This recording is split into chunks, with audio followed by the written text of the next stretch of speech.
மூட நம்பிக்கையை பற்றி அப்துல் ஹமீத் ஷராய் தான் தெளிவாக பேசுவார் என்ற ஒரு மூட நம்பிக்கை மக்களிடத்தில் வரக்கூடிய அளவுக்கு தலைப்பிடப்பட்டிருந்தது. நீண்ட காலத்துக்கு பிறகு மீண்டும் அதே தலைப்பு, ரொம்ப நாளாச்சு இந்த தலைப்பில் பேசி. அந்த அளவுக்கு ஒரு தேவை மக்களிடத்தில் இருக்குதுங்கிறது இதுலேருந்து விளங்குது. இன்னும் மூட நம்பிக்கையில் இன்னும் இந்த விஷயம் மக்களிடத்தில் இருக்குது அப்படிங்கிறத உணரக்கூடியதாக இருக்குது. பொதுவாக இந்த மூட நம்பிக்கைங்கிறது நிறைய விஷயங்கள் இருந்தாலும் குறிப்பாக இதை நாங்கள் பேசுறது மார்க்கத்துக்கு முரணாக இருக்கக்கூடிய மூட நம்பிக்கைகள். மார்க்கத்துக்கு முரணாக இருக்கக்கூடிய மூட நம்பிக்கைகளை தான் நம்ம இன்றைக்கி என்ன செய்ய போகிறோம், பார்க்க போகிறோம். அதிலும் குறிப்பாக மார்க்கத்துக்கு முரணான மூட நம்பிக்கைகள், அகீதாவுக்கு முரணான, அல்லாவுக்கு இணை வைக்கிற அளவுக்கு போகக்கூடிய மூட நம்பிக்கைகள் நம்முடைய சமுதாயத்தில் கூடுதலாக இந்த மருத்துவத்துறையில் தான் இருக்குது. ஒரு ஆளுக்கு ஏற்படக்கூடிய பிரச்சனைகள், நோய், மன ரீதியான பிரச்சனைகள், இதில் இந்த மூட நம்பிக்கைகள் அதிகமாக இருக்கிறத அவதானிக்கக்கூடியதாக இருக்குது. அப்போ இதை பற்றி நாங்கள் முதல்ல தெளிவு பெறணும். இஸ்லாமிய மார்க்கம் இந்த மூட நம்பிக்கைகளை களைந்து, ஜாஹிலிய காலத்து மக்கள் என்றாலே தெரியும், ஏதாவது மூட நம்பிக்கையை செஞ்சால் நம்ம இது இன்னும் ஜாஹிலியத்து பழக்கம் இன்னும் இருக்குதுன்னு நம்ம சொல்கிறோம். இந்த ஜாஹிலிய காலத்து சில பழக்க வழக்கங்களை நபிகள் நாயகம் ஸல்லல்லாஹு அலைஹி வஸல்லம் அவர்கள் தூசு தட்டி துப்புரவு பண்ணி அழகான ஒரு அல்லாஹ்வுடைய ஒரு வஹீயின் மூலமாக இந்த இஸ்லாமிய மார்க்கத்தை புதுப்பித்து தந்தாங்க. மீண்டும் பழையபடி மக்களிடத்தில் அறிவு வளர்ச்சியும் நாகரிக வளர்ச்சியும் தொழில்நுட்ப வளர்ச்சியும் அதிகரிக்க ஜாஹிலிய காலத்து பழக்கங்களும் கூடவே சேர்ந்து நடந்துக்கிட்டே இருக்கிறத அவதானிக்கக்கூடியதாக இருக்குது. இதுக்கு சில நியாயமான காரணங்கள் இருக்குது. மனிதனுக்கு காரணம் தெரியும் வரைக்கும் அது சயின்ஸ் என்றுட்டு, காரணம் தெரிய இல்லாட்டி அது அனுமான சக்திகள், ஜின்களுடைய வேலை, ஏதோ ஒரு ஒரு ஒரு ஜின்னுடைய ஒரு அனுமான ஒரு அனுஷ்ட சக்திகள் அப்படி என்று மனுஷன் நினைக்கிறது வாஸ்தவம் தான், அது இருக்கத்தான் செய்யுது. ஆனால் உண்மை என்னன்னு சொன்னால், நமக்கு தெரியாத வரைக்கும் அதை நாம் ஒரு அமானுஷ சக்தின்னு நம்ம நினைச்சிடக்கூடாது. இது வரைக்கும் எனக்கு தெரியல, அப்படித்தான் நம்ம என்ன செய்யணும், தெரிஞ்சு கொள்ளணும். அந்த அடிப்படையில் தான் இந்த மருத்துவத்துறையில் சில நோய்க்கான காரணங்கள் தெரியுது. கேன்சர் வந்ததுக்கு என்ன காரணம், கிட்னி ட்ரபிள் ஆனதுக்கு என்ன காரணம், விளங்கிட்டா, கண்ணில் பார்வை மங்கினதுக்கு என்ன காரணம், ஏன் வயிற்று வலி வருது, ஏன் முதுகு வலி வருது, ஏன் கையை தூக்க முடியலை, இதெல்லாம் காரணம் ஹாஸ்பிட்டலில் எக்ஸ்ரே எடுத்துட்டு ஸ்கேன் பண்ணிவிட்டு ஒரு ரிப்போர்ட் எடுத்துகிட்டு யூரின் டெஸ்ட் பண்ணிவிட்டு கிட்னி ஃபங்க்ஷனை பார்த்துட்டு அவங்களுக்கு என்ன நடந்திருக்குது, இப்படி நடந்திருக்குதுன்னு சொன்னோடனே நமக்கு விளங்குது. அப்போ சார் அதுக்கு மருந்து தாங்க அப்படின்றோம். ஆனால் ஒரு சில விஷயங்கள் டாக்டர் மாதிரியே பார்த்துட்டு என்ன செய்கிறாங்கன்னா, இவருக்கு ஒன்றுமே இல்லை, இவருக்கு ஒரு நோயும் இல்லை, ஒன்றும் பிரச்சனை இல்லை, ஆனால் இவருக்கு இப்படி இருக்குங்கிறார், எங்களால் தான் யூகிக்க முடியலை அப்படின்னு சொன்ன உடனேயே நம்ம ஆட்கள் என்ன சொல்கிறாங்கன்னு சொன்னால், அப்போ இது வேறு விதமாக பார்க்கணும்.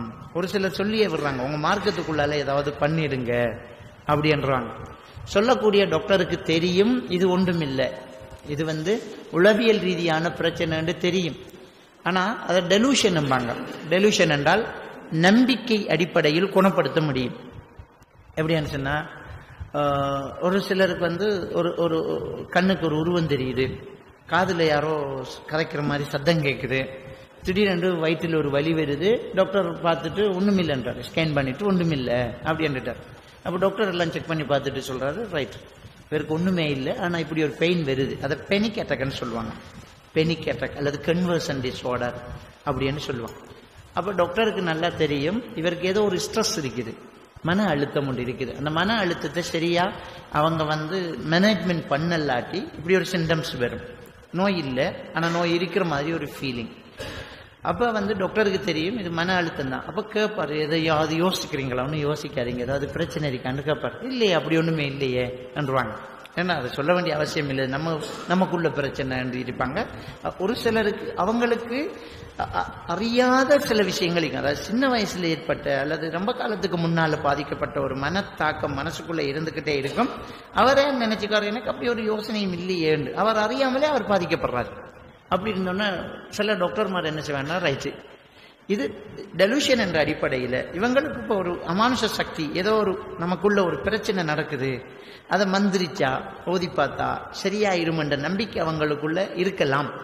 எனவே அதை பயன்படுத்தி சில டாக்டர்ஸ் சொல்லுவாங்க, உங்களோட மத ரீதியாக மத குரு கிட்ட போய் ஏதாவது செய்யுங்க அப்படிம்பாங்க.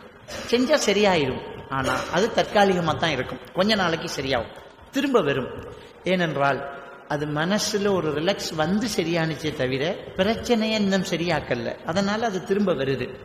திரும்ப வந்தோடனே திரும்ப அந்த மந்திரவாதி கிட்ட போறாங்க. அந்த மந்திரவாதியும் என்ன சொல்லுவாருன்னு சொன்னா, நீங்க இறைச்சி சாப்பிட்டுட்டீங்க, மையத்து வீட்டுக்கு போயிட்டீங்க, நீங்க பத்தியம் காக்கல என்று சொல்லுவாங்க. வழங்கிட்டா அது திரும்ப வந்துடுச்சு, திரும்ப துவா கூடு போடணும், திரும்ப ஏதாவது பண்ணணும் அப்படின்னு என்ன செய்வாங்க, திரும்ப செய்வாங்க. இதுவே நடந்துகிட்டு இருக்கிறத நாங்க காணக்கூடியதாக இருக்குது. அதனாலதான் இந்த விஷயத்துல நான் இன்ஷா அல்லாஹ் என்னால முடிஞ்ச வரைக்கும் நான் உங்களுக்கு ஒரு சில விளக்கங்களை தரேன். பயான் முடிஞ்சதுக்கு பிறகு இதுல என்ன டவுட் இருந்தாலும் நீங்க தெளிவா கேளுங்க. இந்த தலைப்புக்குள்ள உங்களுக்கு ஏதாவது சந்தேகம் இருந்தா நீங்க தெளிவா கேளுங்க. இந்த தலைப்புல நான் பேசுறதுக்கு முன்னாடி ஒரு விஷயத்தை நான் உங்ககிட்ட சொல்லிக்கொள்ள விரும்புறேன். ஒரு காலத்துல நானும் இந்த மந்திரவாதியாத்தான் இருந்திருக்கிறேன். விளங்கிட்டா, இந்த தௌஹீதுக்குள்ள வர்றதுக்கு முன்னாடி என் பரம்பரை எங்கட வாப்பா எல்லாம் இந்த மந்திர வேலை செய்யறவங்க, ஜின் வாசலாத்து, ஜின் அவசியம் பண்ணி வச்சுக்கிறேங்கிறது, சில அற்புதங்கள் செய்யறது, இதுகளைத்தான் நாங்க செஞ்சுட்டீங்க. நான் சின்ன வயசுல இருந்து இதோடையே வளர்ந்தவன். நான் 17 வயசா இருக்கும்போது பாகிஸ்தான் மௌலானா கிட்ட சிஷியனா இருந்திருக்கிறேன். உங்களுக்கு தெரியுமா தெரியாது, 93ஆம் ஆண்டு 1993 பாகிஸ்தான்ல இருந்து ஒரு மௌலானா வந்து அட்டுலுக்கம் என்ற ஊர்ல கொழும்புல எல்லாம் இருந்திருந்தார். நிறைய கிரௌடு. அந்த நேரத்தில் அவருக்கு இஸ்ம் எழுதி கொடுக்கறதுக்கு இஸ்ம் எழுத தெரிந்த ஒரு மദ്രஸாவில் ஓதுற மாணவனாக நான் போனேன். எனக்கு கீழே ஒரு 7 பேர் வேலை செஞ்சுட்டு இருந்தாங்க. லட்சக்கணக்கான மக்கள் வந்திருந்தாங்க. அப்ப அவருக்கு சிஷியனா இருந்திருக்கிறேன். அதுக்கு பிறகு கொஞ்சம் கொஞ்சமா தௌஹீதை படிச்சு நான் அதுல இருந்து விட்டு வெளியில வந்தால் மக்களுக்கு இந்த தேவையை பூர்த்தி செய்ய வேண்டிய ஒரு நிலை வந்துச்சு. என்ன மூட நம்பிக்கை என்று சொன்னால் அப்ப இப்படியான நோயாளிகளை யாரு குணப்படுத்துறது அப்படிங்கிற ஒரு விஷயம் வந்துச்சு. அப்ப ப்ரொஃபஷனல் டிப்ளமா இன் கவுன்சிலிங், அதே மாதிரி BSc bachelor of science in psychology முடித்தேன், அதே மாதிரி ஹிப்னோட்டிசம் முடித்தேன். ஏன்னா இந்த தேவை வந்ததுனால இதெல்லாம் செய்ய வேண்டி வந்துச்சு. செஞ்சு இப்ப அதுல நான் நிறைய நோயாளிகளை ட்ரீட்மெண்ட் பண்ணிக்கிட்டு இருக்கிறதுனால அனுபவமும் இருக்குது எனக்கிட்ட. யாருமே இவருக்கு சும்மா பேசிட்டு போறாரு, இவருக்கு வந்தா தெரியும் இல்லாட்டி என்று என்கிட்ட கதைக்க இயலாது. ஏனண்டா இந்த மந்திரவாதிக்கிட்ட எல்லாம் போய் குணப்படுத்த முடியாம பேய் பிடிச்சி ஆடி ஜின் பிடிச்சி என்கிட்ட கொண்டு வந்து ஒரே நாளையில அதை கிளியர் பண்ணி கொடுத்திருக்கிறேன். என்னுடைய வீட்டுக்கு வந்தா, என்னுடைய கவுன்சிலிங் சென்டருக்கு வந்தா தெரியும், டஸ்ட்பின் நிறைய தாயத்து தகடே ஒரு குவியல் வச்சுக்கிட்டு இருக்கேன், வர்றவங்கள்ட்ட கலட்டி போட்டது. விளங்கிட்டா? அப்ப இதனெல்லாம் தெரியாம பேசல, அனுபவப்பட்டு நானே செஞ்சு நானே திருந்தி நானே மக்களுக்கு அதை செய்து காட்டி சொல்லி காட்டி இதை நிரூபிச்சு காட்டி, அது மட்டும் இல்லாம இதுக்காக வேண்டிய நாம் சில மெஜிக்குகளையும் படிச்சிருந்தேன்.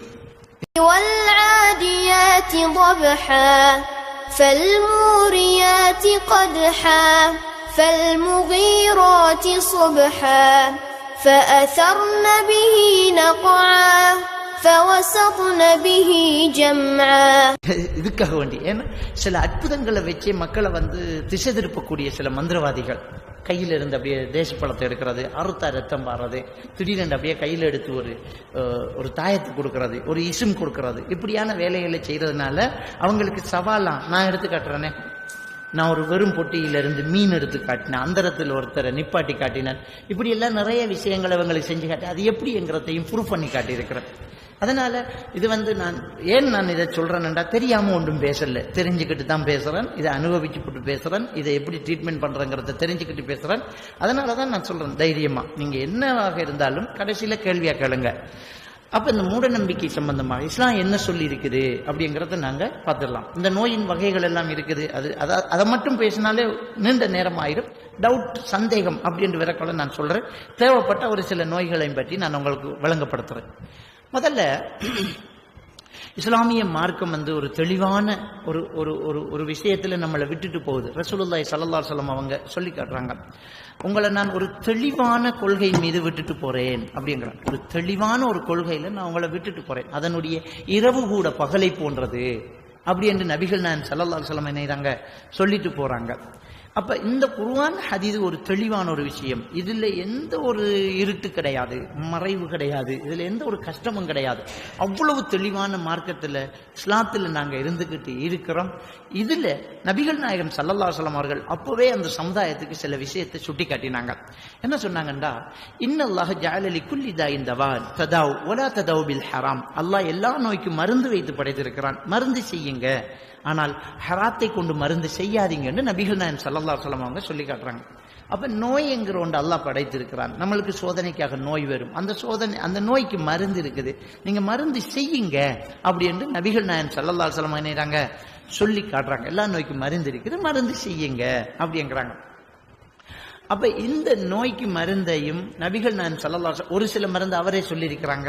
கரிஞ்சீரகத்தை பற்றி பிடித்துக் கொள்ளுங்க, அதுல எல்லா நோய்க்கும் மருந்து இருக்கிறது மரணத்தை தவிர, முஸ்லீம்ல வரக்கூடிய ஹதீஸ். அதே மாதிரி ரூதுல் ஹிந்த்ங்கிறது, ரூதுல் ஹிந்த் என்றால் இந்தியாவில் இருந்து வரக்கூடிய ஒரு குச்சி, அங்க ரசூலுல்லாஹ் காலத்தில் அங்க போயிருக்குது. ரசூலுல்லாஹ் காலத்திலேயே அந்த குச்சி அந்த அரபு நாட்டு சவுதி அரேபியாவுக்கு போயிருக்குது. அதுக்கு அரபியில சொல்றது ரூதுல் ஹிந்த் என்று சொல்றது. அதை தமிழ்ல சொல்லுவாங்க அகிலக்கட்டை அப்படின்னு சொல்லுவாங்க. முஸ்லிம்ல வரக்கூடிய ஒரு ஹதீஸ் ரசூலுல்லாஹி ஸல்லல்லாஹு அலைஹி வஸல்லம் சொல்றாங்க, இந்த அகிலக்கட்டையில் 7 நோய்க்கு மருந்து இருக்குது. நாசி அலர்ஜிக்கு அதுல இருந்து எண்ணெயை சொட்டு மருந்து அப்ப பயன்படுத்துறீங்க. அதையும் ரசூலுல்லாஹி ஸல்லல்லாஹு அலைஹி வஸல்லம் சொல்லியிருக்கிறாங்க, ஹதீஸ்ல நாங்க காணக்கூடியதா இருக்குது. இது மாதிரி ஒரு சில மருத்துவ முறைகள் சஹாபாக்கள் காலத்துல இருந்துச்சு. இது போக தெரிந்தவங்க தெரிந்து கொண்டாங்க, ஹலாலான முறையில ஹராம் இல்லாத மருந்துகளை செய்யலாம் அப்படிங்கறத ரசூலுல்லாஹி ஸல்லல்லாஹு அலைஹி வஸல்லம் சொல்லி காட்டுறாங்க. இப்ப என்ன இந்த விஷயத்துல நோய் என்கிற ஒன்றை நம்ம 2-3 பிரிச்சுட்டோம். ஒன்று உடல் நோய், இன்னொன்று பேய் நோய் என்று நம்ம பிரிச்சுக்கிட்டோம்.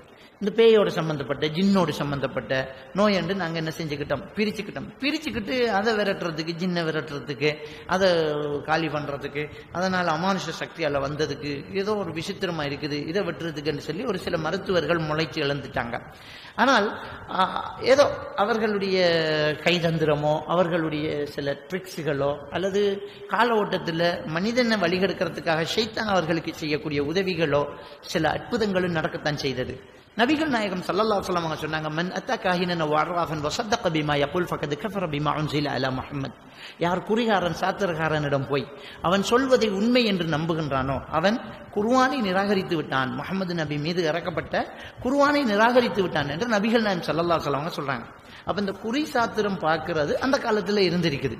சாத்திரம் பார்க்கிறது, குறி பார்க்கிறது அப்படிங்கிறது அந்த காலத்துல இருந்திருக்குது. அப்ப ரசூலுல்லாஹி ஸல்லல்லாஹு அலைஹி வஸல்லம் அப்படி போகாதீங்க, அவன் போய் அவன் சொல்றத நீங்க நம்பினால் நீங்க குர்ஆனை நிராகரித்து விட்டீர்கள் அப்படிங்கிறாங்க. அதே மாதிரி இன்னொரு ஹதீஸ்ல வருது, மன் அத்தா காஹினன், யார் குறிகாரன்ட்ட போறானோ அவன் லன் துக்பலு ஸலாத்து 40 லைலா, அவனுடைய 40 நாளைய தொழுகைகள் அங்கீகரிக்கப்படாதுங்கிறாங்க. போனா நம்பணுங்கிறது இல்லை, குறிகாரன்கிட்ட போனாலே 40 நாளைய தொழுகை அங்கீகரிக்கப்படாது. போய் உண்மை என்று நம்பினால் குர்ஆனை நிராகரித்ததுக்கு சமனாகுது அப்படின்னு நபிகள் நாயகம் ஸல்லல்லாஹு அலைஹி வஸல்லம் சொல்றாங்க. இது எந்த அளவுக்கு போயிட்டுன்னு சொன்னால், இந்த குறி சாத்திரம் பார்க்கிறது நம்மளோட குர்ஆனையே நிராகரித்து நம்மளை வெளியாக்கக்கூடிய ஒரு பெரிய ஒரு பாவம். இந்த பாவத்தை இன்றைய நவீன தொழில்நுட்பம் கூட நம்மளை செய்ய வைக்குது. ஏன்னா குறிகாரனுக்கிட்ட இல்லை, நம்ம போன்லயே ஒரு சாஃப்ட்வேர், அந்த சாஃப்ட்வேரை என்னுடைய எதிர்காலம் எப்படி இருக்கும் அப்படிங்கிறத நம்முடைய பேரு கொடுத்து, நம்முடைய ஐடி கொடுத்து, நம்முடைய ஃபோன் நம்பர் கொடுத்து, நம்முடைய பர்த் ஆஃப் டேட் கொடுத்து, இதெல்லாம் கொடுத்த உடனே அது சர்ச் பண்ணிட்டு ஒரு முடிவு வருது, உன்னுடைய ஃபியூச்சர்ல நீ இப்படி இருப்ப, நீ ஒரு வில்லன், நீ ஒரு ஹீரோ அப்படின்னு வருது. அதை உடனே ஃபேஸ்புக்ல ஷேர் பண்றாங்க, என்னுடைய இதை பாருங்க அப்படின்னு ஷேர் பண்றாங்க. அப்ப இந்த யூதர்களுடைய சதித்திட்டம் எப்படி கண்டால், நீங்க இந்த பாவத்தை செஞ்சே ஆகணும். இன்னைக்கு மனுஷன் படிச்சு இந்த குறி சாத்திரம் பார்க்கிறவன் குறைஞ்சா அவன் இந்த பாவத்தை செய்ய மாட்டானே. அப்ப என்ன செய்யறான், உங்க கையில இருக்கிற எல்லா போனும் குறி சாத்திரம் காரணம் ஆயிட்டான். நமக்கு ஒரு சாஃப்ட்வேர் இறக்கிட்டு நீயே பார்த்துக்கோ, குறி பார்த்துக்க, சாத்திரம் பார்த்துக்க, உன் எதிர்காலத்தை தீர்மானிச்சுக்க என்று சொல்லி.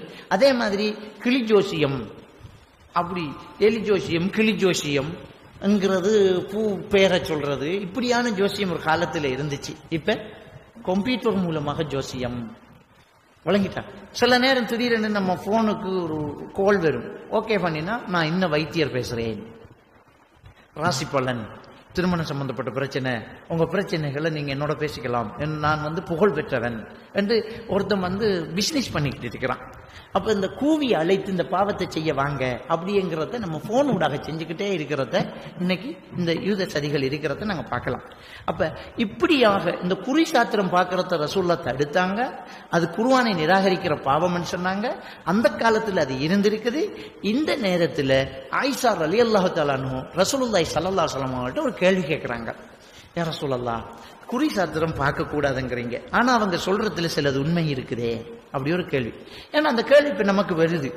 இந்த கேள்வி நமக்கு வருது ஏனென்றால் நம்மளே பார்க்கிறோம். இந்த குறி சாத்திரம் சொல்ல போனா இப்படியே சொல்றானே, நம்ம போயிருக்கிறோம், நம்ம ரோட்டை சொல்றான், நம்ம எதுக்கு வந்தேன்னு அவன் சொல்றான், நம்மகிட்ட ஒரு தகவலும் கேட்கல. அவன் நம்பரை மட்டும் கேட்டான், ஒரு பேர் கேட்டான், ஒரு பறவோட பேர் சொல்லுங்கண்ணா, ஒரு பூவோட பேர் சொல்லுங்கண்ணா, உங்களோட பேரை சொல்லுங்க, உம்மார் பேரை சொல்லுங்கண்ணா, ஒரு கணக்கு போட்டு பார்த்தான்.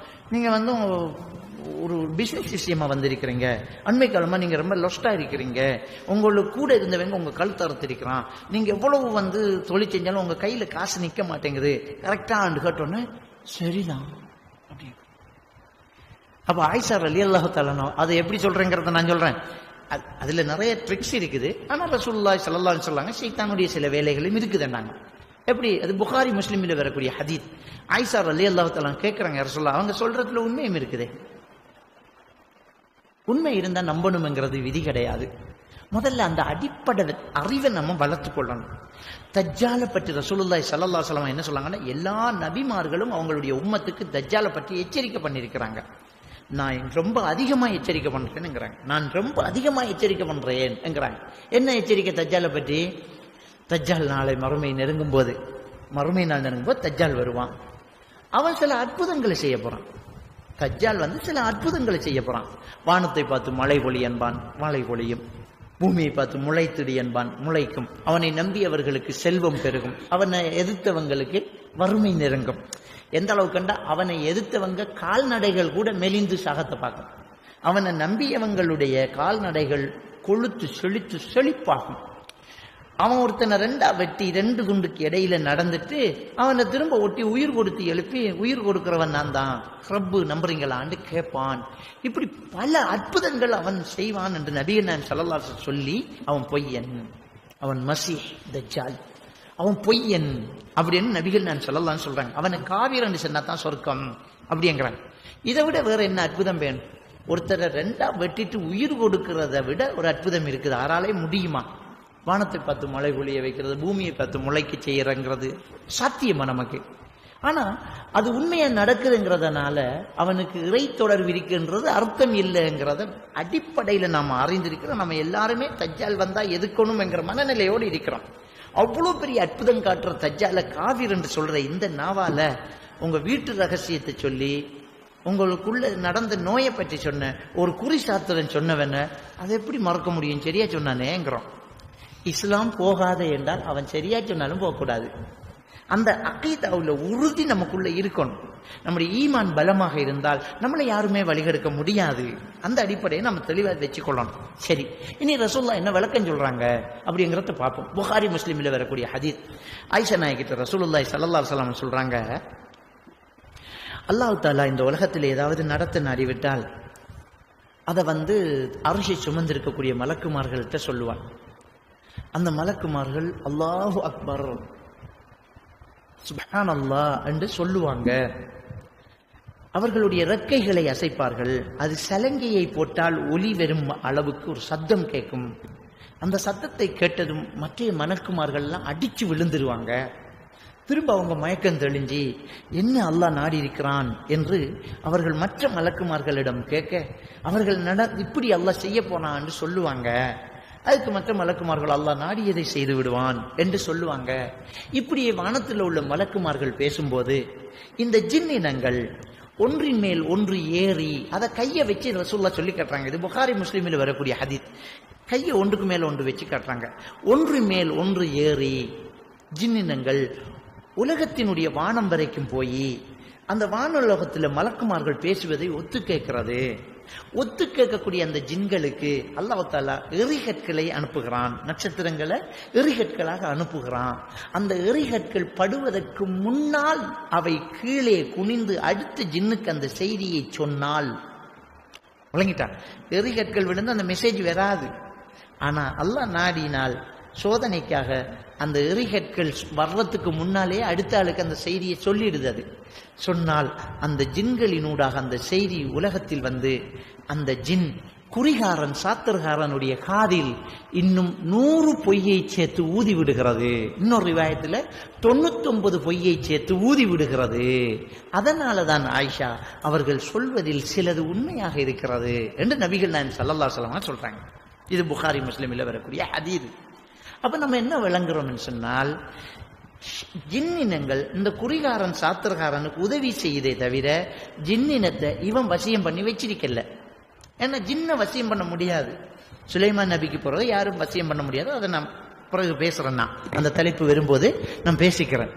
அப்ப நம்ம தெளிவாக விளங்கணும் என்னென்றால், ஜின்ன மனுஷன் வசியம் பண்ணல, மனுஷனை ஜின்னு வச்சுக்கிட்டு இருக்குது வழிகெடுக்கிறதுக்காக. இவருக்கே தெரியாது, இந்த குறிகாரன் சாத்திரகாரன்னு தெரியாது, நம்ம இதை எப்படி பேசணும்னு அவருக்கே தெரியாது. அவர் நாவில் அது வந்துச்சு, அது நாவில் வந்துச்சு. வந்து அவர் என்ன செய்யறாரு, ஒரு சில விஷயத்த பேசுறாரு. அப்படித்தான் நடக்குது. எங்க வாப்பா குறி சாத்திரம் பார்த்தவர் தான், அவர்கிட்ட நிறைய அற்புதங்கள் நடந்திருக்குது, விளங்கிட்டான். அப்ப பாப்பா கிட்ட கேட்ட வாப்பா சொல்றாரு, எனக்கு தெரியல, எனக்கு அந்த நம்பர் வந்துச்சு, அப்படி சொல்லணும் போல தோன்றுச்சு, சொன்னா எனக்கு தெரியலங்கிறார். கண்டிப்பா இது ஹதீஸ் உண்மையாகுது, விளங்கிட்டா. எனக்கிட்ட நடந்த ஒருத்தர் வந்து என்கிட்ட சொல்றாரு, எனக்கு இப்படி நடந்துச்சு உங்க வாப்பா கிட்ட. எப்படி, எங்க ஒரு கொஞ்சம் மனநோயாளி ஒருத்தர் வீட்டில இருந்து திடீரென்று காணாம போயிட்டார். காணாம போனோம், நாங்க அது சம்பந்தமா பார்க்க போனோம். அவரும் தஹ்வீதுக்கு வந்துட்டார். வந்துட்டு நான் சம்பந்தப்பட்ட ஒரு விஷயம் உங்க வாப்பா கிட்ட இப்படி நடந்துச்சு. அப்போ கொள்கை இல்லை, நீங்கெல்லாம் சின்ன பிள்ளைங்க, நாங்க உங்க வாப்பா கிட்ட வரோம். போனோன்னு டோக்கன் எடுத்துக்கிட்டு ஒரு 100 டோக்கன் கொடுப்பாங்க எங்க வீட்டுல. ஒரு நாளைக்கு 100 பேருக்கு சத்தம் சொல்லுவாரு. அல்லாஹ், அவரும் தௌபா செஞ்சு வந்துட்டார். அப்ப அந்த டோக்கன் எடுத்துட்டு நாங்க உட்கார்ந்துக்கோம். நாங்க உள்ளுக்கு போன உடனே அவங்க வாப்பா எங்க முகத்தை பார்த்துட்டு சொன்னாரு, நீங்க ஒரு உயிரை தேடி வந்திருக்கிறீங்க. நாங்க ஒண்ணுமே பேசல, நீங்க ஒரு உயிரை தேடி வந்திருக்கிறீங்க. அத வந்து கையை நீட்டி, எங்க ஊர்ல இருந்து கையை நீட்டி சொல்றாரு, மேற்கு திசையில, இந்த திசையில இந்த உயிர் இருக்குது, பாதுகாப்பான ஒரு இடத்துல இருக்குது. 3 நாளைக்குள்ள நீங்க தேடவே வேணாம், அவர் பற்றிய செய்தி அல்லது அவர் உங்ககிட்ட வருவார். எலும்பிக்கிட்டு வந்துட்டோம், காசை கொடுத்துட்டு எலும்பிக்கிட்டு வந்துட்டோம். சரியா 3வது அன்று எங்க ஊர் அக்கரைப்பத்து போலீஸ்ல இருந்து இவங்க வீட்டுக்கு ஆள் வருது. அந்த செல்போன் வசதி எல்லாம் இல்லை, போலீஸ்ல இருந்து இவங்க அட்ரஸுக்கு ஆள் வருது. ஆள் வந்து உங்களை போலீஸுக்கு வரட்டும். அங்க போலீஸுக்கு போனா போலீஸ் ஊடாக இன்னொரு போலீஸுக்கு ஒரு போன், இன்ன பெயர் ஒரு யார் எங்க போலீஸ்ல இருக்கிறார், 1 மாசமா இருக்கிறார், என்ன நடந்துச்சு அப்படின்னு கேட்டா, அவர் மனநோயாளி. அவர் பஸ்ஸில் போய் ஒரு இடத்துல ஒரு ஆக்சிடென்ட் படம் பார்த்து மாட்டுப்பட்டு அவரை வந்து போலீஸ் பிடிச்சி ரிமாண்டில் வச்சு அவர்கிட்ட பேர் ஊரை கேட்டால் அவருக்கு ஒன்றுமே தெரியாது, வெளியில முடியாது, லொக்கப்பில் வச்சுட்டாங்க. ஒரு 15-20 நாள் அவர் இருக்கிறார். அந்த ரோட்டில் அந்த போலீஸ் ஏரியாவுக்குள்ள எங்க ஊர் வண்டி ஒன்று ஆக்சிடென்ட் படுது. அந்த டிரைவர் ஒருத்தர் அடிச்சு போட்டார். அவர் ஹாஸ்பிட்டல்ல டிரைவரை கொண்டு போலீஸில் உள்ளுக்கு போட்டோன்னு, இவர் எங்க ஊரு தான் எனக்கு தெரியுமாட்டு போலீஸுக்கு இவர் தான் தகவல் சொல்றாரு. இவர் அட்ரஸ், பேரு, இதெல்லாம் தகவல் சொல்றாரு. தகவல் சொன்னா உடனே போலீஸ் வந்து அக்கரைப்பத்து போலீஸுக்கு கால் பண்ணி அவங்க வீட்டுக்கு ஆள் அனுப்பி ஆளை கொண்டாந்து கூட்டிட்டு போங்கன்னு குறி சொன்ன மாதிரி சரியா 3வது நாள் வந்து எங்களுக்கு உங்க வாப்பா சொன்ன மாதிரி அவர் சொன்ன மேற்கு திசையில இருந்து 3வது நாள் மெசேஜ் வருது, நாங்க போய் கூட்டிட்டு வரோம். இது என்ன மௌலவி என்று எனக்கு ஒருத்தர் கேள்வி கேட்கிறேன். நான் பாப்பா கிட்ட கேட்கிறேன், என்ன பாப்பா இப்படி நடந்துச்சு, என்ன எனக்கு தெரியாது, சொல்லணும் போல தோன்றுச்சு, சொன்னேன். அதே மாதிரி நடந்துச்சு. இது அந்த குறிகாரன் சாத்திரகாரன் சொல்வதில் சில உண்மைகளும் இருக்கிறது. அதே நேரத்தில் எங்க பாப்பா சில விஷயங்களை தந்திரமா சொல்றாரு. சில விஷயத்த தந்திரமா சொல்றாரு. வரக்கூடியவங்க முகத்தை பார்த்து, பதட்டத்தை பார்த்து, அவங்க மனநிலையை பார்த்து, அவங்கக்கிட்ட சூசகமாக சில விஷயத்தை போட்டு எடுத்து, அவங்கக்கிட்ட இருந்த செய்தி எடுத்து அவங்களுக்கு தெரிவித்து ஹீரோ ஆகிறது. அது ஒருத்தருடைய பேச்சு திறமை. ஐ கான்ட்ராக்ட், மனவெழுச்சி, இமோஷன்ஸை பார்த்து என்ன செய்யறது, சில விஷயங்களை சொல்லிக்கிறது. அவங்களோட பதட்டத்தை வச்சு, சில பதட்டங்கள் அவங்க உடுத்திட்டிருக்கிற உடுப்பு, அவங்க வந்த வேகத்தை வச்சு இது சடுதியா உடனடி பிரச்சனை. உடனடி பிரச்சனைக்கு ஒரு மாதிரியா சொல்லலாம். நீங்க தொலைச்சிட்டு வந்திருக்கிறீங்க மொட்டையா நிப்பாட்டணும். ஏன்னா குறி சாத்திரம் பார்க்க வர்றவங்க பிள்ளைய காணல, காசை காணல, நகையை காணலன்னு சொன்னா ரொம்ப பதட்டமா வந்து நிற்பாங்க. மற்றவங்க நிதானமா நிற்பாங்க. நோய்க்கு வந்தவங்க நிதானமா இருப்பாங்க. உடனடியாக தொலைச்சிட்டு வந்தவங்க அந்த பதட்டத்தை பார்த்துட்டு நீங்க தொலைச்சிட்டு வந்திருக்கிறீங்க சொல்லிட்டு நிப்பாட்டுறது ஏன் தெரியுமா? அவங்களே காட்டி தருவாங்க. உடனே அவசரப்பட்டு கிடைக்குமா கிடைக்காதா கொஞ்சம் பார்த்து சொல்லுங்கன்றாங்க. அப்ப கன்ஃபார்மா தொலைச்சிட்டு தான் வந்திருக்கிறாங்க. அவங்கள்ட்ட இருந்தாங்க எடுத்து கொடுக்கறது. விளங்கிட்டு அப்ப அவங்க பின்னால வர்றவங்க அவங்க எப்படியான வார்த்தைகளை யூஸ் பண்றாங்க, அதை வச்சுட்டு நீங்க 3 நாளைக்குள் கிடைக்கும், 30 நாள் கிடைக்கும், 60 சதுரமான இடத்துல இருக்குதுன்னா மொட்டையா தான் சொல்லுவோம். கரெக்டா அட்ரஸ் சொல்லி அனுப்புறது இல்லையே, மொட்டையா சொல்றது. 30 நாள் கிடைக்கும், தேடாம கிடைக்குமா? 3 நாளைக்குள் கிடைக்கும். ஏன் சொல்றது தெரியுமா? மேக்சிமம் ஒரு 3 நாளைக்கு மேல ஒருத்தன் தயாராயிருவான், தேட மாட்டான். எப்படியோ 3 நாளைக்குள்ள தொலைச்சத்தை கண்டுபிடிக்கிற வாய்ப்புகள் தான் ரொம்ப அதிகம். அது 1 மணித்தியாலத்தில் கிடைச்சாலும் நாங்க சொன்னதுக்கு கரெக்ட் தான். 3 நாளைக்குள்ளதான 3 மணித்தியாலம் இருக்குது. 30 நாள் கிடைக்கும், தேடாமல கிடைக்கும். அது ஒரு சதுரமான இடத்துல இருக்கு. எல்லாமே சதுரம் தான் உலகத்துல. வட்டமா இருக்கிற ஒரு கிணத்துல இருந்தாலே அந்த கிணறு இருக்கிற காணி சதுரமா தான் இருக்கும். வட்டமா இருக்கிற ஒரு பானைக்குள்ள இருந்தாலும் அந்த பானை இருக்கிற சமையலறை சதுரமா தான் இருக்கும். யாருமே வட்டம் வட்டமா வீடு கட்டுறது இல்லை. பொக்கெட்ல இருந்தா சதுரம், பொட்டியில இருந்தா சதுரம், காணியில கிடந்தா சதுரம், ரோட்ல கிடந்தா சதுரம், வாகனத்துல கிடந்தா சதுரம், எல்லாமே சதுரத்துக்குள்ள அப்படியே அடைக்கிறலாம் பாருங்க. அது ஒரு சதுரமான இடத்துல இருக்குது. இது ட்ரிக்ஸா பேசுறது. அந்த இடத்தையே சொல்லிட்டு பாருங்க, சதுரமான இடம். இது என்னடாப்பா ஆச்சரியம் இருக்குது இதுல, என்ன ஆச்சரியம் இருக்குது இதுல. இப்படி சில ட்ரிக்ஸாவும் பேசுறது இருக்குது. சிலது ஷைத்தான் நம்ம நாவில போறதும் இருக்குது. சிலது நம்ம அனுப்பின கேஸை திரும்பி வர்றது இருக்குது. அதுல பயங்கரமா சதுரம் சொல்லலாம். ஊர்ல ஒரு மந்திரவாதி இருந்தா அவன்கிட்ட தானே எதிரியும் போவான், வாதியும் போவான். வாதியும் அவன்கிட்ட தான் போவான், பிரதிவாதியும் அவன்கிட்ட தான் போவான். போய் பக்கத்து வீட்டுக்காரனோட சண்டை, சகலனோட சண்டை, எதிர் வீட்டுக்காரனோட சண்டை, அவனை எப்படியாவது கிளப்பணும், எழுப்பணும், ஏதாவது பண்ணி ஆகணும், எவ்வளவு செலவானாலும் பரவாயில்லன்னு வருவான். இவன்கிட்ட தான் ரொம்ப காசு எடுக்கலாம், எப்படியாவது அவனை கிளப்பணும். அப்ப அவனுக்கிட்ட யூஸ் பண்ற வார்த்தை எப்படி காசு எடுப்பாங்கன்னு சொன்னா, சுடலை சாம்பல் எடுத்துட்டு வா. சுடலை சாம்பல் என்ன? இந்துக்கள் மனுஷனை எரிப்பாங்கல்ல, எரிச்ச அந்த மனித பொடியை எரிச்ச அந்த சாம்பல் தான் சுடலை சாம்பல். அதுக்கு ரொம்ப பயப்படுறோம் நம்ம. சுடலை சாம்பலால செஞ்சிருக்குது. நான் குறி சாத்திரம் பார்க்க போனா கூட சொல்லுவாங்க, உங்களுக்கு சூனியம் செஞ்சிருக்குது. உங்க காணியில, உங்க கடையில, உங்க தொழில் இடத்துல, உங்க வாகனத்துல சுடலை சாம்பல் ஓதி எரிஞ்சிருக்குது. எப்படி கண்டுபிடிச்சா நீ? இப்படி கண்டுபிடிக்கிற திறமை உனக்கு இருந்தா ஏன் உன்னால மாணிக்கக்கல் இருக்கிற இடத்தை கண்டுபிடிக்க முடியல? எவ்வளவு பிரச்சனை. மெஷினை வச்சே ஏமாத்திட்டு போறான். அன்றைக்கு மாணிக்கக்கல் இருக்குதுன்னு காசு வாங்கிட்டு போறான். தோண்டினா இல்ல, யாருக்கும் தேவையில்லையே. நீ மாணிக்கக்கல் இருக்கிறத கண்டுபிடிச்சு நீயே தோண்டி ஒரு கல் எடுத்தா போதுமே. ஒரு கல் எடுத்தா கோடீஸ்வரன் ஆயிரலாமே. செய்யி. இந்த கவர்மெண்ட் பிரபாகரனை தேடக்குள்ள நாம எங்க இருந்த இந்த குறிசாத்திரன் எல்லாம் எங்க போன கண்டுபிடிச்சு கொடுத்துருக்கலாமே. இன்றைக்கு இந்த குடு கடத்துறான், தூள் கடத்துறான், ஆயுதம் கடத்துறான். பிடிச்சு கொடு. என்னத்துக்கு ஏர்போர்ட்ல ஸ்கேன் வைக்கணும்? நம்மளோட அசரத்தை கொண்டு வச்சா சரி, ஆக்களை அப்படியே பார்த்துட்டு பௌத்துக்குள்ள இருக்க எடுன்னு சொல்லலாமே. புறாடு, ஏமாத்து. அதை நம்ம தெளிவா புரிஞ்சிடணும். அப்ப இவங்கள்ட்ட இருந்து அவங்கள்ட்ட எடுத்து கொடுக்கறது, அவங்கள்ட்ட இருந்து எடுக்கிறது எப்படின்னு சொன்னா, நம்மகிட்ட வருவான் சுடலை சாம்பல் எடுத்துக்கு வாங்குறது. சில விஷயங்களை அவங்கள செய்ய வச்சு அவங்க கையாலேயே அவன் வீட்டு காணியில புதைக்க வைக்கிறது. புதைக்க வச்சுட்டு அவன் அதுல வெறுப்பை உண்டாக்குறதுக்கு சில விஷயங்கள் இருக்குது செய்யறதுக்கு. வெறுப்பை உண்டாக்குறதுக்கு சில விஷயம். உதாரணத்துக்கு பீனாரி கட்டைன்னு ஒரு மரம் இருக்குது. இந்த மருந்து கடையில, பட்டோல கடை இருக்கு தானே, மூலிகை கடை. அந்த மூலிகை கடையில நீங்க நாளைக்கு போய் கேளுங்க, ஒரு 50 ரூபா காசை கொடுத்து பீனாரி கட்டை அப்படின்னு கேளுங்க. அதுல பேரே தான் பீனாரி கட்டை. மனுஷ மலம் நாரும் அந்த கட்டையில. அந்த மரம் இருக்கிற ஏரியாவுல பயங்கர நாத்தமா இருக்கும். சரியா?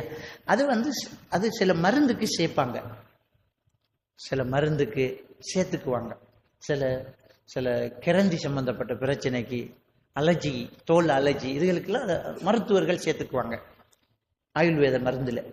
அந்த பீனாரி கட்டையை எடுத்து அதை அறுத்து தூள் எடுத்து அந்த தூளை களிமண்ணில் சேர்த்து மிக்ஸ் பண்ணிட்டு யார் வீட்டில் சூனியம் செய்யணுமென்று வந்தாங்களோ அவங்க வீட்டில் நம்ம ஆளை போட்டு அந்த மண் உருண்டைய கிணத்துல வீசுறது. அது அப்படியே கரைஞ்சி நிலத்துல படிஞ்சிடும். அந்த தண்ணி பயங்கரமா நாரும். அந்த தண்ணி பயங்கரமா நார்னா என்ன செய்வாங்க? இறைப்பாங்க. இறைத்தாலும் திரும்ப ஊறுற தண்ணியும் அதுல நாரும். இறைக்க நாத்தம் வந்துகிட்டே இருக்கும். அதிசயப்பட்டு போவாங்க, என்னடா தண்ணி திடீரென்று இப்படி நாத்தம் ஆகுதே, அதுவும் பீனார் பயங்கரமா இருக்கு. அப்ப எல்லா மக்கள்கிட்ட இந்த மூட நம்பிக்கை இருக்குத்தானே.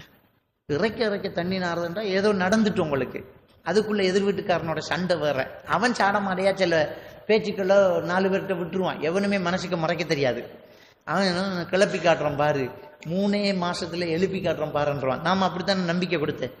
காசு பத்த வேண்டிக்கிட்டு போத்தல புதைக்க சொல்லிட்டு அவனுக்கிட்ட தான் கேட்போம், அவன் வீட்டில் என்னென்ன மரம் இருக்குதுன்னு கேட்போம். முன்னால் ஒரு மாமரம், பின்னால் ஒரு பிலாமரம், அவனே நமக்கு சொல்லி தருவான். இதை அந்த மரத்துக்கு கீழே போத, இதை இந்த மரத்துக்கு கீழே போத, இதை வாசல்ல போத, இதை கிணத்துக்கு ஓரத்தில் போத. ஆளை கிளப்பி விடுறான். 3 மாசம் டைம் அப்படின்னு சேலஞ்ச் பண்ணிட்டு காசு வேண்டிடுவான். அவன் 4 பேர்கிட்ட கண்டிப்பா சொல்லுவான், எதிரிக்கு தகவல் கொடுப்பான். 3 மாசத்துக்குள்ள தலைதறிக்க ஓட போறான் பாரு, வேலை நடந்துட்டுன்றான். இந்த தகவல் அங்க போகும், கிணறு வேற நாத்தமா இருக்கும், திரும்பவும் நம்ம கிட்ட தான் பெறுவான். அவனும் அங்கே வர்றது ஊர்ல அவர் தானே மந்திரவாதி, ஒரு டாக்டர் தானே MBBS இருக்கார், அவர்கிட்ட தான் பெறணும். அவர்கிட்ட வந்த சரிக்க எங்களுக்கு தெரியும், ரைட், கொடுத்த மருந்து வேலை செய்யுது. இவருக்கு சொல்ற குறி ரொம்ப அதிசயமா நல்லா நம்ம என்ன செய்யலாம், பெரிய ஒரு அவுலிய மாதிரி மேக்கப் கொண்டு போடலாம். வந்தோடனே அவரை உட்கார வச்சுட்டு, சேரம்பா ஒன்னும் பேச தேவையில்லை, 10க்குள்ள ஒரு நம்பர் சொல்லுங்க, 7. உங்களுக்கு ஒரு எதிரி இருக்கான், அவன் ரொம்ப பக்கத்தில் இருக்கான், அவன் உங்களுக்கு வேலை செஞ்சுட்டான், சுடலை சாம்பல் ஒரு வேலை செஞ்சிருக்கிறான்.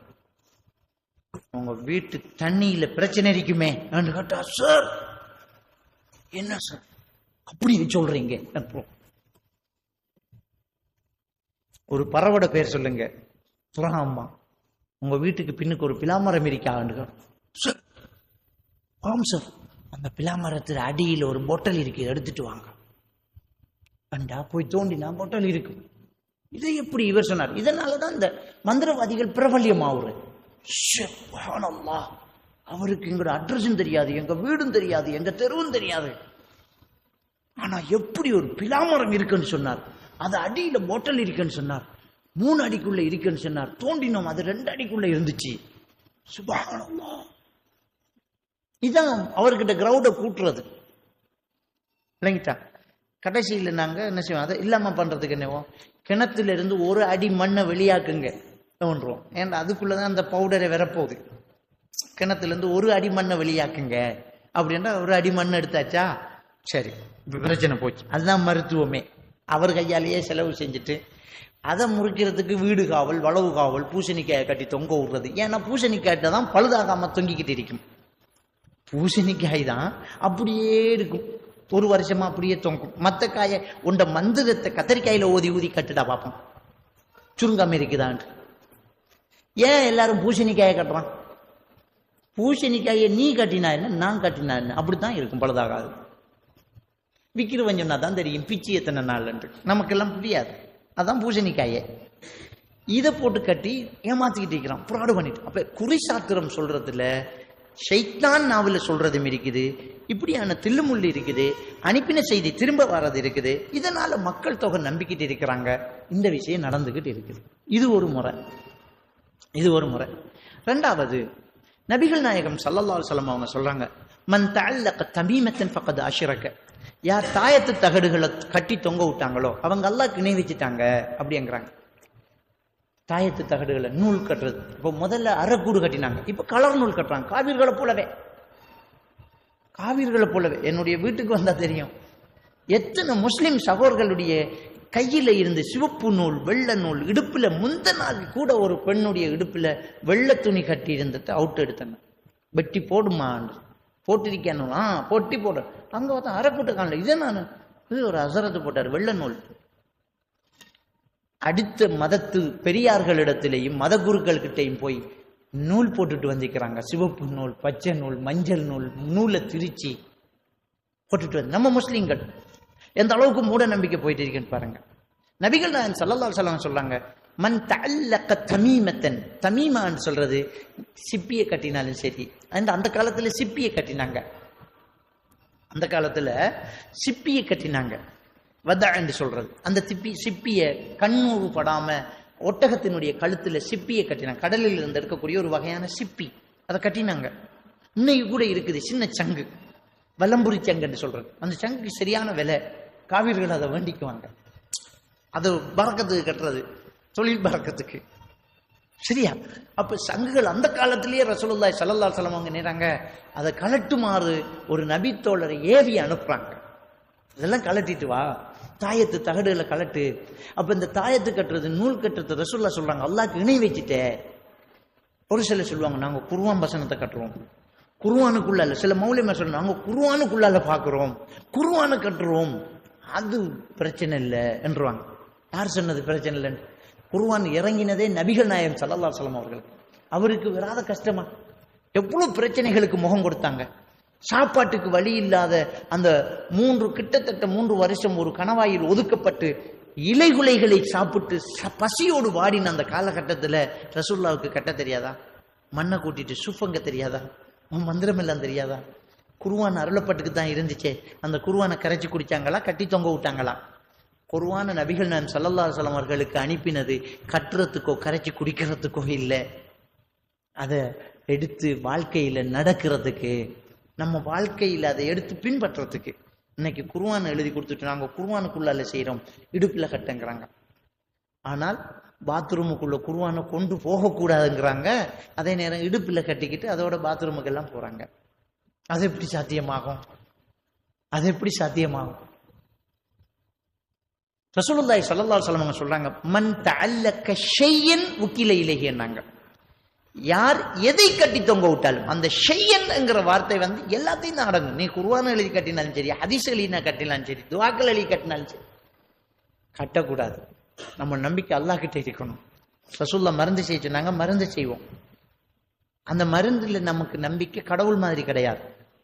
அந்த மருந்தின் மூலமாக அல்லாஹ் நமக்கு குணப்படுத்துவான். அந்த மருந்துல, அந்த மரத்துல, அந்த பூவில், அந்த காயில, அந்த பழத்துல, அந்த எண்ணெயில் அந்த சக்தி இருக்குது என்று நம்புறோமே தவிர அதுக்கு ஒரு மகத்துவமும் மரியாதையும் கொடுக்கறது இல்லை. விளங்கிட்டார்? டெப்லெட் கீழே விழுந்து காலை மிரிபாட்டா தொட்டு கொஞ்சம் மாட்டோம். டெப்லெட்டை எடுத்து பொக்கெட்ல வச்சுக்கிட்டு சரியாயிடும்னு சொல்ல மாட்டோம். டெப்லெட்டை வேண்டி, ஒரு மருந்தை வேண்டி துணியில சுத்தி கையில கட்டிக்க மாட்டோம். அதை புழுங்குவோம், அதை பூசுவோம், அது கீழே விழுந்தா தூக்கி போட்டுட்டு போவோம். அதுக்கு எந்த மரியாதையும் கிடையாது. அதுல இருக்கிற அந்த சக்தி அல்லாஹ் தஆலா இயற்கையாக கொடுத்த இந்த ஒரு விஷயம் நம்ம நோயை குணப்படுத்தும் என்ற நம்பிக்கையில தான் மருந்து பாவிக்கிறோம். ஆனால் தாயத்து, இஸ்ம் தகடுகள் இவைகளை அந்த நம்பிக்கையில செய்யல. அது நம்ம நோயை குணப்படுத்தும்ங்கிறோம்.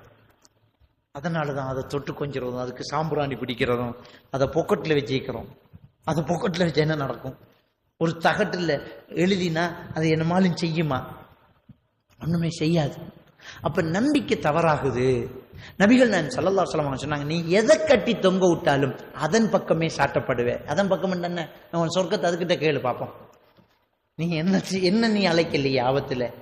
தகட்டத்தானே கட்டினேன், அதுக்கிட்ட கேளு, தெரிதாண்டு பார்ப்போம். அந்த போத்தலுக்கிட்ட கேளு, அந்த நூலுக்கிட்ட கேளு. புக்கில இலகி அப்படிங்கிறாங்க நபிகள் நாயகம் ஸல்லல்லாஹு. அப்ப அடுத்த கட்டமாக இந்த குறி சாத்திரம் பார்த்ததுக்கு அடுத்த கட்டமாக இந்த தாயத்து தகடுகளை கட்டி தொங்க விடுறது, இது இந்த மனுஷ சமுதாயத்தை ஒரு மூட நம்பிக்கையாக என்ன செய்து இருந்துகிட்டு இருக்குது. அதே மாதிரியாக மந்திரிக்கிற துவா, சில ஓதல்கள், ஓதுறவருக்கும் தெரியாது என்ன ஓதுறோம் என்று, ஓதப்படுறவருக்கும் தெரியாது என்னத்தை ஓதுறோம் என்று. அவுஃப் இப்னு மாலிக் ரலியல்லாஹு தஆலா இஸ்லாத்துக்கு வர்றதுக்கு முன்னாடி மந்திரிக்கக்கூடிய ருக்கியா வேலை, மந்திரிக்கக்கூடிய வேலையை அவங்க குடும்பமே செஞ்சுக்கிட்டு இருக்குது. இஸ்லாத்துக்கு வந்ததுக்கு பிறகு அந்த பழக்கத்துக்கு சில நோயாளிகள் வந்து எங்களுக்கு ஓதி பாருங்க அப்படிம்பாங்க. நபிகள் நான் ஸல்லல்லாஹு அலைஹி வஸல்லம் அவர்கள்ட்ட கேட்குறாங்க, அவுஃப் இப்னு மாலிக் ரலியல்லாஹு தஆலா, யா ரசூலல்லாஹ், இஸ்லாத்துக்கு வரதுக்கு முன்னாடி நாங்கள் ஓதி பார்க்குற குடும்பம், இப்போ இஸ்லாத்துக்கு வந்துட்டோம், நாங்கள் ஓதி பார்த்துடலாமா? ரசூலுல்லாஹி ஸல்லல்லாஹு அலைஹி வஸல்லம் அவர்கள் சொன்னார்கள், நீங்கள் ஓதக்கூடிய அந்த வாசகங்களை எனக்கு சொல்லி காட்டுங்க அப்படின்னாங்க. அவர் ஒவ்வொன்றா சொல்லி காட்டார். அவங்க பாசுதான், அரபு தான், இன்னதான் ஓதுறோம் அப்படின்னு எல்லாம் ஓதி ஓதி காட்ட ரசூல்லா கேட்டுட்டு சொல்றாங்க, தாராளமா இதை ஓதலாமே, இதுல அல்லாவுக்கு இணை வைக்கக்கூடிய வாசகம் எதுவுமே இல்லையே, அல்லாஹ்கிட்டயே பிரார்த்தனை செய்யறது தானே நீங்க சொல்றீங்க, அதை தாராளமா ஓதுங்க அப்படின்னாங்க. எனவே மந்திரித்தல் என்பது, ருக்யா ஓதி பார்த்தல் என்பது அல்லாவிடம் கேட்கக்கூடிய பிரார்த்தனையாக இருந்தால் அனுமதி. ஆனால் இன்றைக்கு மந்திரம் என்கிறது ஓதுபவருக்கும் தெரியாது என்ன அர்த்தம் என்று புத்தகத்தில் இருக்கிறத பாடமாக்கிட்டு இருக்கிறாரு. அப்படியே அதை தேடி பிடிச்சி கருத்தெடுத்து பார்த்தா இணை வைக்கக்கூடிய வாசகங்கள் நிறைய இருக்குது. இணை வைக்கக்கூடிய வாசகங்கள், உதாரணத்துக்கு ஒரு மந்திரம், பிரமாண பிரியாய நமக, பேதன பிரியாய நமக, ஏகமாதா பகுபிதா சருத்துருத்துராய அப்துல்லா நமக. ஆள் பேரை கேட்டுக்குவோம், உங்க பேர் என்ன? அஷரஃபா. சரி, பிரமாண பிரியாய நமக, பேதன பிரியாய நமக, ஏகமாதா பகுபிதா அஷரஃப் நமக, சருத்துருத்துராய அஷரஃப் நமக. சுஃபலூர். மந்திரிக்கு மந்திரத்தை படிச்ச வைத்தியருக்கு தெரியாது, இவர் படிக்கும்போது அந்த இடத்தில் பெயரை போடவும், அப்படிதான் புத்தகத்தில் எழுதிக்கும். பிரமாண பிரியாய நமக, பேதன பிரியாய நமக, ஏகமாதா பகுபிதா சருத்துருத்துராய பெயர் நமக. சுஃப் என்ன அர்த்தம்? பிரமாண பிரியாய நமக, பிரமாணர்களுடன் பிரியமுள்ள கடவுளே, உன்னை ஜெபம் பண்ணுகிறேன், நமஸ்கரிக்கிறேன், உன் பெயரை சொல்லுகிறேன். பிரமாணர்கள் என்றால் இந்துக்களில் உயர்ந்த ஜாதி. பேதன பிரியாய நமக, சாப்பாட்டில் விருப்பமுள்ள கடவுளே, உன்னை நான் நமஸ்கரிக்கிறேன். ஏகமாதா பகுபிதா, ஒரு தாய்க்கும் பல தகப்பனுக்கும் பிறந்த சருத்துருத்துராய தேவடியா பைய மகன் அஷரப், இவனை நான் நமஸ்கரிக்கிறேன். நம்ம போய் திட்டு வாங்கிட்டு இருக்கோம்.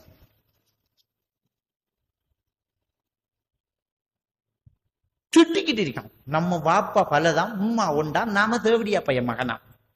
நம்மளை திட்டி நம்மளுக்கு ஊதினா நமக்கு வருத்தம் லேசாகுது. என்ன மூட நம்பிக்கைடாப்பாது.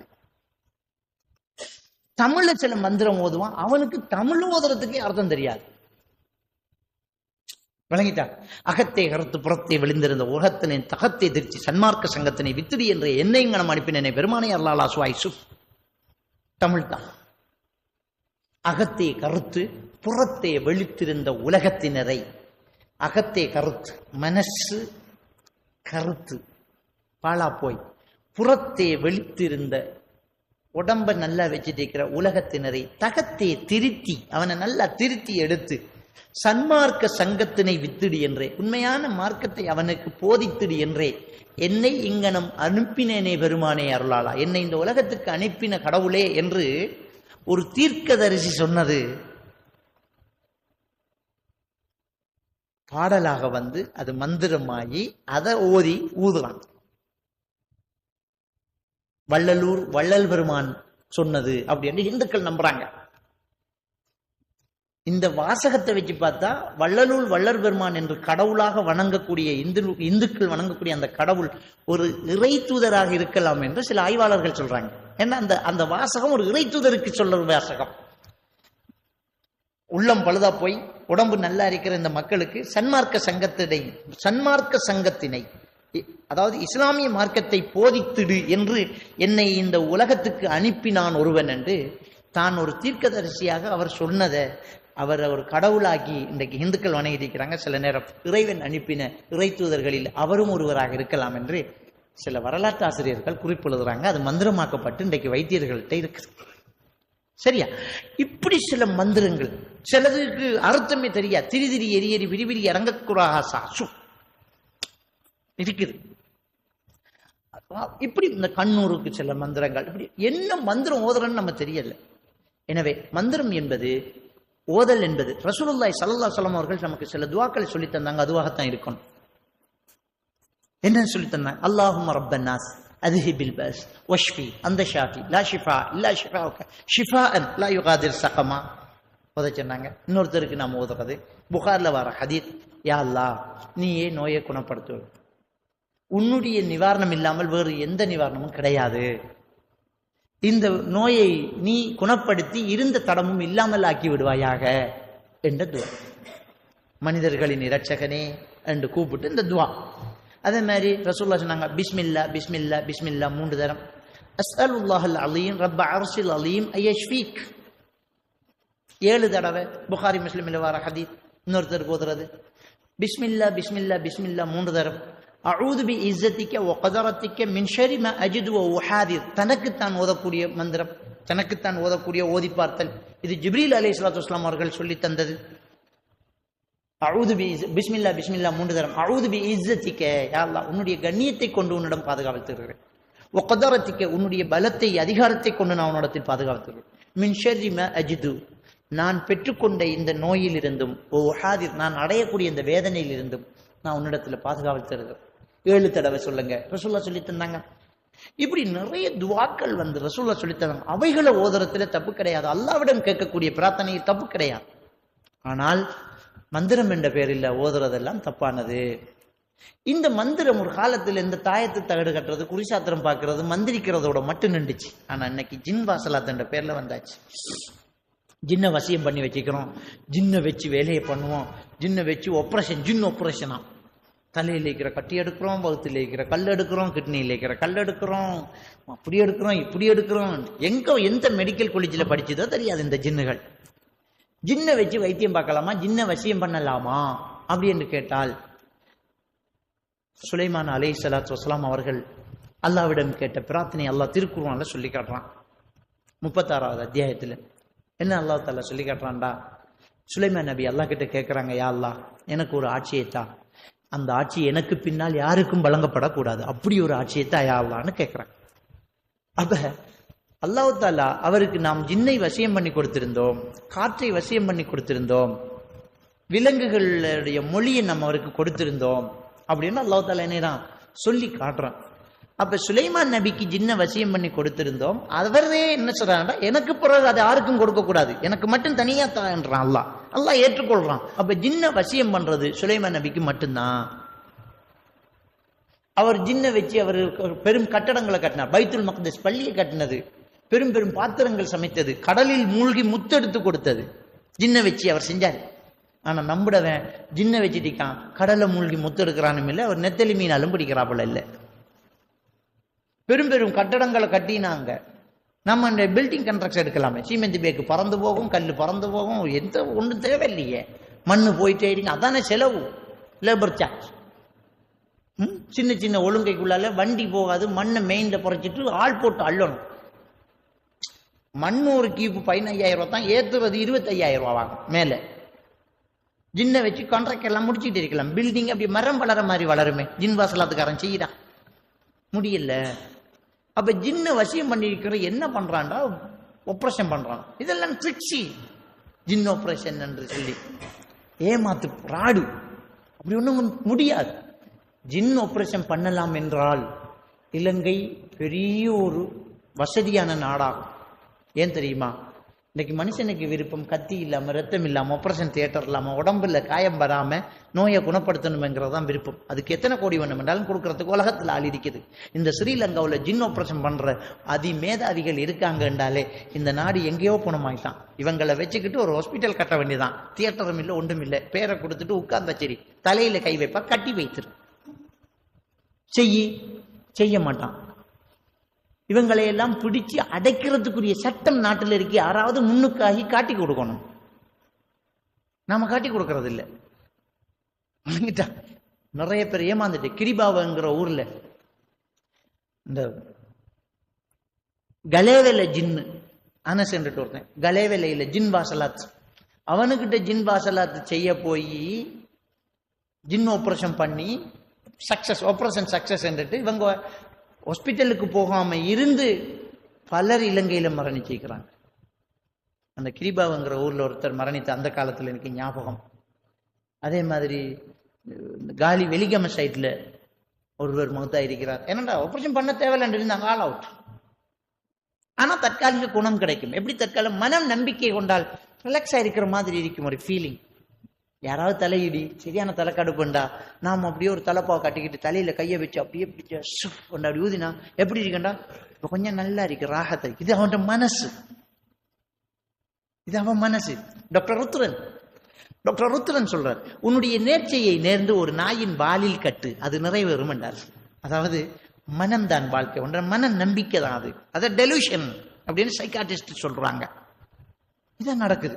அப்ப நாங்க என்ன உலகத்துல என்ன நடந்துட்டு, ஜின் வாசலாத் என்ற பேர்ல பிராடு பண்ணி ஏமாத்திட்டு இருக்கிறான். நபிகள் நாயகம் ஸல்லல்லாஹு அலைஹி வஸல்லம் அவர்கள் தொழுதுகிட்டு இருக்கும்போது அல்லாஹ் என்னை சபிப்பானாக சொல்லி கையை பிடிச்சி எதையோ பிடிக்க போனாங்க. சஹாபாக்கள் தொழுது முடிய கேட்டாங்க, யார சொல்லலாம், என்ன நடந்துச்சு? தொழும்போது நீங்க எதையோ பிடிக்க போனீங்களே. ஜின் நெருப்பு கங்குகளை எறிந்து என்னை சேட்டை செய்தான், அவனை பிடிக்க என் மனசு நினைத்தது. சுலைமான் நபியுடைய துவா முந்தி விட்டது. இல்லை என்றால் அவனை பிடிச்சி இந்த பள்ளிவாசல் தூண்ல கட்டி இருப்பேன், சிறுவர்கள் எல்லாம் விளையாடி இருப்பார்கள் அவனோடனாங்க. அப்ப ரசூலுல்லாவுக்கே ஜின்ன பிடிக்கிறதுக்கு ஏலாது, சுலைமான் நபியிட முந்திட்டு துவா முந்திட்டு. ஆனா நம்முடைய ஒரு சில ஹஸரத்மார்கள் ஜின் வாசல தான். ஒரு சில ஹஸரத்மார பேர்ல ஜின் இருக்குது, ஒரே நேரத்துல 2 இடத்த பயம் பண்ணுவார், அப்படி இப்படின்னு மக்கள் கதையை அவுட்டு விட்டாங்க. அவருக்கும் அதுக்கும் சம்பந்தம் இல்லை. விளங்கிட்டா? நாம தெளிவா புரிஞ்சுக்கணும். மக்கள் சும்மா பிராடு. மொய்தீன் அப்துல் காதிர் ஜைலானியோட பேர்ல எவ்வளவு கதை வந்துச்சு. மொய்தீன் மௌலூதுல இருக்கா இல்லையா? மொய்தீன் மௌலூதுல அவர பேர்ல என்ன கதையெல்லாம் வந்துச்சு. அவர் தாயிர பௌத்துக்குள்ள இருக்க கூட வீட்டுக்கு திருடம் வந்திருக்கான், பௌத்துக்குள்ள இருந்து அடிச்சாராம், மௌலூதுல ஓதுறான். நடந்திருக்குமா? இல்ல. அவர் மொய்தீன் மௌலூதுல முதல் பைத்தை என்ன தெரியுமா? அவர் 7 வயசா இருக்கும்போது ஸ்கூலுக்கு போறாராம். ஸ்கூலுக்கு போகும்போது மலக்குமார்கள் அவரை பாதுகாப்பாண்டு வழிவிடுன்னு சொல்லிக்கிட்டு போவாங்களாம். அது 6 கண்டம். மொய்தீன் அப்துல் காதிர் மலக்குமார்கள் பாதுகாப்பு படையாம். முதல் பைத்தே அதான். அப்போ ஒருத்தர் பேரில் இப்படி இட்டு கட்டி ஜின்னை வச்சு வசியம் பண்றதாக கதை சொல்றாங்களே தவிர நான் சவால் விடுறேன். ஜின் வாசலாத் என்று சொல்ற ஒருத்தம்பா,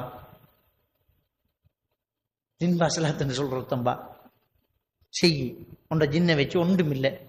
இந்த போனை கொஞ்சம் இப்படி உசுப்பி காட்டுவார், நான் போனை எடுத்து வைக்க கீழே விழுத்தாட்டு உண்ட ஜின்னால என்னக்கிட்ட வருவாங்க, என்னுடைய வீட்டுக்கு வருவாங்க. இந்த ஜின் பிடிச்சி ஆடுது, உள்ளுக்குள்ள ஜின் பூந்துட்டு குரல் மாறிட்டு பலம் கூடிட்டு, ஒரு பொம்பளையை 10 ஆம்பளையால பிடிக்க முடியல, அப்படியே குரல் மாறுது அப்படிங்கிறா. 2-3 செகண்ட் சாப்பாட்டை சாப்பிட்றா, ஒரு பெரிய கோப்பையில் சூப்பை குடிச்சிட்டா, அப்படி பயங்கரமா இருக்குது, அசரத்துன்றது. எல்லா மந்திரவாதிகிட்டையும் போய் கடைசி அள்ளிக்கிட்டு வருவாங்க. நான் சொல்லேன், இல்லை ஜின் இல்லை. என்ன நீங்க நான் சொல்றேன், ஏழுமா 2 செகண்ட் சாப்பாடா ஏழுமா? எப்படி ஏழும்?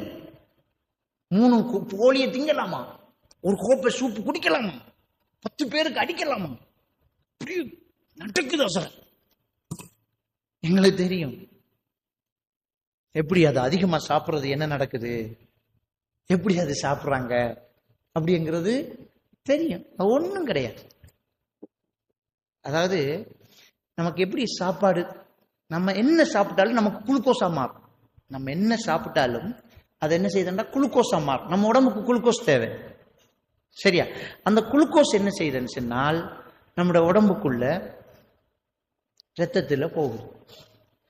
மூளையில ஹைப்போதலம்ஸ்ல இந்த ரத்த ஓட்டம் நடக்கும்போது ஹைப்போதலம்ஸ் டயக்னோஸ் பண்ணும், இவர ரத்தத்துல குளுக்கோஸ் எவ்வளவு இருக்குன்னு.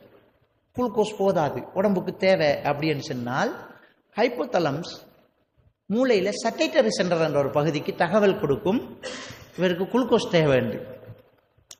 சட்டைட்டரி சென்டர் ஒரு உணர்ச்சியை தூண்டிவிடும், பசிக்கிற உணர்ச்சியை. நீ சாப்பிடு உடனே. நமக்கு பசி வருதுண்டா என்ன அர்த்தம் என்றா நமக்கு குளுக்கோஸ் தேவை என்ற அர்த்தம். அதான் இந்த மருத்துவர்கள் சொல்லுவாங்க, பசிக்காம சாப்பிடாதீங்க, குளுக்கோஸை கூட்டாதீங்க. பசிச்சா குளுக்கோஸ் தேவை, சாப்பிடுங்க, பசிச்சு சாப்பிடுங்க. அந்த சட்டைட்டரி சென்டர் என்ன செய்தென்றால், நீங்க சாப்பிடும்போது சாப்பாட்டை எடுத்து தட்டில் வைக்கும் போது நம்மளோட கண் அதை டயக்னோஸ் பண்ணி சட்டைட்டரி சென்டர் என்ன செய்தா போதும் என்று சொல்லும். அதுக்கு மேல நம்மளால சாப்பிட இயலாது. எடுத்து வச்ச இடியாப்பத்தில் 2 வெளியில வைப்போம். இல்ல வச்சு சாப்பிடுங்க. இல்ல எனக்கு போதும், இதுக்கு மேல இயலாது. இந்த மூளை சொல்லுது இயலாது, உனக்கு இத்தனைக்கு மேல தின்ன இயலாது. போதும் என்று இந்த மூளையிலிருந்து ஓர்டர் வந்தால் நம்மளால அதுக்கு மேல சாப்பிட முடியாது. சில நோய்கள் இருக்குது, பைப்போலர் எஃபெக்டிவ் டிஸார்டர், அதே மாதிரி schizophrenia, hypnotic and anxiolytics, obsessive compulsive disorder, இப்படியான ஒரு சில நோய்கள் உள்ளவங்க, கன்வர்ஷன் டிஸார்டர், டிசோசியேட்டிவ் டிஸார்டர் மாதிரி சில நோய்கள் உள்ளவங்களுக்கு சில நேரத்தில் இந்த சைட்டேட்டரி சென்டர் பசிக்கிற ஓர்டரை கொடுத்துட்டு போதும் என்ற நிறுத்தல கொடுக்காது. போதும் என்று சொல்லாது மூளை. போதும் என்று இந்த மூளை சொல்லாட்டி சாப்பிட்டுக்கிட்டே இருப்பார். இவர் எத்தனை சகனம் தின்பார். நீங்க ஒரு கேள்வி கேட்பீங்க, அவ்வளவு இந்த சின்ன வகுத்துக்குள்ள எங்க போய் செமிக்குது? வயிறு விரிச்சரிக்கலாம், இறப்பை சிறுசுதான். ஒருத்தர் தன்னுடைய வாய்க்குள்ள காத்த ஊதினா எவ்வளவு சைஸோ அவ்வளவுதான் ஒருத்தர் இறப்பை. நம்ம வாய்க்குள்ள உதட்ட மூடி காத்த ஊதினா நம்முடைய வாய் அளவு எவ்வளவோ அவ்வளவுதான் நம்முடைய இறப்பை. அந்த இறப்பை இந்த 2 கையால போகிற அளவுக்கு இந்த இறப்பைக்குள்ள எத்தனை சகன் சோறு போகுது? எப்படி அது அப்படி என்றால், நாங்க எவ்வளவு உள்ள விட்டாலும் அதுல சுரக்கக்கூடிய ஹார்மோன் அதை அழிச்சுக்கிட்டே இருக்கு. அசிட் மாதிரி ஒன்று இறப்பைக்குள்ள சுரக்கக்கூடிய நதியும் அழிச்சு, நீ 15 சகனோடு அதை அழிச்சுக்கிட்டே இருக்கு. இது ஆச்சரியம் கிடையாது. அந்த மூளை அந்த ஓர்டரை கொடுக்காம இருக்கிறதுனால சாப்பிட்டுட்டு இருக்காங்க. டாக்டர்கிட்ட போனா ஒரு டேப்லெட் கொடுப்பார். அந்த டேப்லெட்டை கொடுத்த உடனே இது சரியாயிரும். அதுக்கு மேல அவரால் சாப்பிட இயலாமா? ரொம்ப ஓவரா சாப்பிட்றாங்க, கணக்கு இல்லாம போகுது அப்படின்ற டாக்டர் ஃப்ளோக்சிட்டின் 40 மில்லிகிராம் வெளியே கொடுத்துருவார். வெறும் 4 ரூபா 5 ரூபா தான் அந்த டேப்லெட். இதை மந்திரவாதி கிட்ட போனா சங்கிலியில கட்டி வச்சு தேசிக்கா வெட்டி ஓதி ஊதி அது தானா சரியாகும் போது அவர் சக்சஸ் என்று சொல்லுவார். தானா தான் அது சரியாகும். விளங்கிட்டா? இதை அதிகமா சாப்பிடுறது. இந்த நோயாளிகள்கிட்ட இந்த பிரச்சனை வெறும் இந்த கன்வர்ஷன் டிஸார்டர்ங்கிறது தனக்குள்ள ஒரு சக்தி பூந்த மாதிரி, தனக்குள்ள ஜின் பூந்த மாதிரி பிஹேவியர் பண்றாங்க இல்லையா? அவங்க நிறைய சாப்பிடுவாங்க. ஒரு சிலர் அதை வச்சு இவங்க சொல்றாங்க ஜின் வந்துட்டு எனக்கிட்ட கொண்டு வருவாங்க. ஜின் வந்திருக்குது, நான் உங்களுக்கு நிரூபிச்சு காட்டுறேன். நம்ப உன்னோட ஜின்னை நான் நிரூபிச்சு காட்டுறேன். கேட்டா சொல்லுவாங்க, நான் நாககாளி வந்திருக்கேன், பத்ரகாளி வந்திருக்கேன், நாங்கள் 5 பேர் வந்திருக்கோம், இவளை கொல்ல போறோம், இவளை கூட்டிக்கு போறேன், நான் சுடுகாட்டில இருந்து வந்தேன். சரி, நான் சொல்லுவேன் 10 பேர் பிடிச்சு கொண்டு வாங்க, நான் ஒரு ஆள் தான் பிடிப்பேன், நீங்களும் ஒரு ஆள் பிடிக்கலாம். நீங்க சத்தம் அதிகமா போடணும், நீங்க தைரியமா உருக்கணும். அப்படின்னா அடங்கும் ஆள். எல்லாம் அவர் மனசுதான். அந்த மனசை நீங்க வெல்லணும். எனக்கிட்ட 10 பேர் சேர்ந்து அமுத்தி பிடிச்சு கொண்டாங்க, எல்லாரும் விடுங்க விடுங்க விடுங்கன்னு சொல்லி அசரத் அடிச்சு என்ன அடிக்கிறேன் எனக்கு வார ஆள் நினைக்கிற எனக்குள்ள ஏதோ ஒரு சக்தி இருக்கு.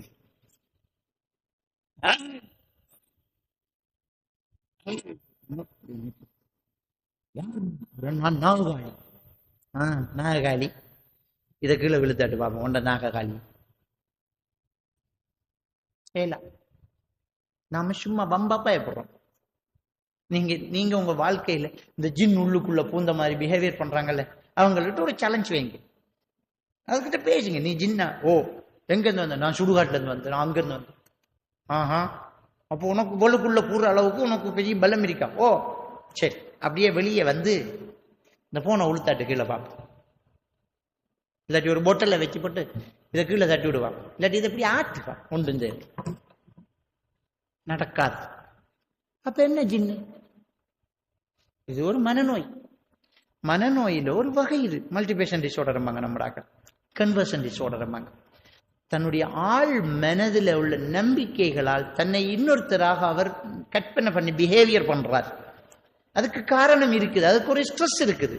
அவங்களுக்கு மனசுக்குள்ள ஒரு பெரிய பிரச்சனை ஒன்று இருக்குது. அந்த பிரச்சனைக்கு முகம் கொடுக்கணும். முகம் கொடுக்க முடியாத ஒரு நிலை அவருக்கு. இதான் நடந்துகிட்டு இருக்கு. எனக்கிட்ட மதரிசா பிள்ளைகளுக்கு ஜின் பிடிச்சென்று அதிகமா வரும். மதரிசாவுல ஓதுற பிள்ளைகளுக்கு கூட்டிக்கிடுவாங்க. விளங்கிட்டா? இந்த ஊர்ல இருந்து நிறைய வந்திருக்கு. இங்க இருக்கிற ஒரு மதரிசாவுல இருந்து, நான் பேச சொல்ல விரும்புறேன், இந்த ஊர்ல இருக்கிற மதரிசாவுல இருந்து அக்கரப்பத்துல எனக்கிட்ட கொண்டாந்திக்காங்க. நிறைய பிள்ளைகளை கொண்டாந்திக்காங்க. என்னண்டா ஜின்னம் இருட்டுக்குள்ள டாய்லெட் போகக்குள்ள ஒரு உருவத்தை கண்டா உருவம் திடீர்னு உள்ளுக்குள்ள பூந்தாமன்ட்டு ஃபுல்லா பிஹேவியர் பண்ணது. நான் கேட்கிறேன், ஒரு நாளைக்கு வீட்டுல சூரத்துல் பக்ரா ஓதினா 3 நாளைக்கு ஷைத்தான் வரமாட்டான்டா, குர்ஆனையே ஓதுற மதரசாக்குள்ள ஷைத்தான் எப்படி வா? என்ன எப்படி வா? என்ன நடந்திரி? அந்த பிள்ளைக்கு ஹோம்ஷிக், வீட்டு நினைப்பு, தாய் தகப்பன் விட்டு பிரிஞ்சது, இருக்க முடியல. அதனால அந்த பிள்ளை மன உளைச்சலுக்கு ஆகுது. அதுக்கு இடையில அந்த மதரசாவில் ஏற்கனவே பிள்ளைகளுக்கு ஜின் பிடிச்ச கதையையும் பெரிய வகுப்பு பிள்ளைகளுக்கு நடந்ததையும் கதைச்சிட்டாங்க. சில மதரசாக்கள்ல ஓதி கொடுக்குற மௌலவியாக்கள் சொல்லிடுவாங்க, இரவையில் 9 மணிக்கு பிறகு மேல் மாடிக்கு போகணும், ஜின்கள் ஊசல் ஆடும் என்று பயமுறுத்தாட்டிடுவாங்க. இந்த பிள்ளைக்கு மாறி வழங்கிட்டா. அப்ப இது ஒரு மனுஷனுடைய மனசுல உள்ள தாக்கம் வெளிப்படுறது கன்வர்ஷன் டிஸார்டர்னு சொல்லுவாங்க. தனக்குள்ள ஒரு சக்தி வந்த மாதிரி ஃபீலிங். எனவே ஜின்னை வசியம் பண்ண முடியாது, ஜின் உடம்புக்குள்ள பூந்து பேசுறங்கிறது பச்சை பொய். ஒரு ஹதீஸ் இருக்கு, இன்ன ஷைத்தான எஜ்ரி மஜ்ரத்தம், நம் மனிதனுடைய ரத்தம் ஓடக்கூடிய நரம்பிலும் ஷைத்தான் ஓடுவான் என்று ரசூலுல்லாஹ் சொன்னாங்க. அந்த ஹதீஸில் முழுசா பார்த்தா தெரியும், ஒவ்வொரு மனிதனோடும் அல்லாஹ் தஆலா ஒவ்வொரு ஜின்னையும் ஒரு மலக்கையும் சாட்டி இருக்கிறான்.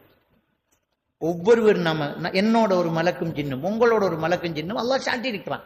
அந்த மலக்குங்கிறது மனசாட்சி, ஜின்னுங்கிறது மனோ இச்சை என்று சொல்லலாம். இது நம்மளை பாவத்துக்கு ஆசை ஊட்டும்.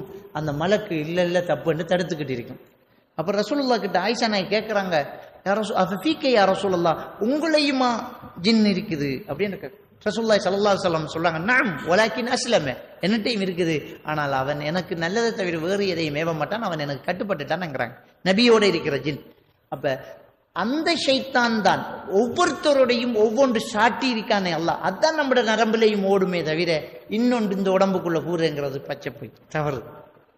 சொல்லுவாங்க, தெரியாத மொழி பேசுறான், அது எப்படி? சிங்களம் தெரியாதவன் சிங்களம் பேசுறான், இங்கிலீஷ் தெரியாதவன் இங்கிலீஷ் பேசுறான், நீங்க பார்த்திருப்பீங்க, கேள்விப்பட்டிருப்பீங்க. அப்பா ஜின் பிடிச்சதுதான் தாமதம், பயங்கரமான சிங்களம் கதைக்கும், அவனுக்கு 5% சிங்களம் கதைக்க தெரியாது, எப்படி அப்படின்னு கேட்பான்.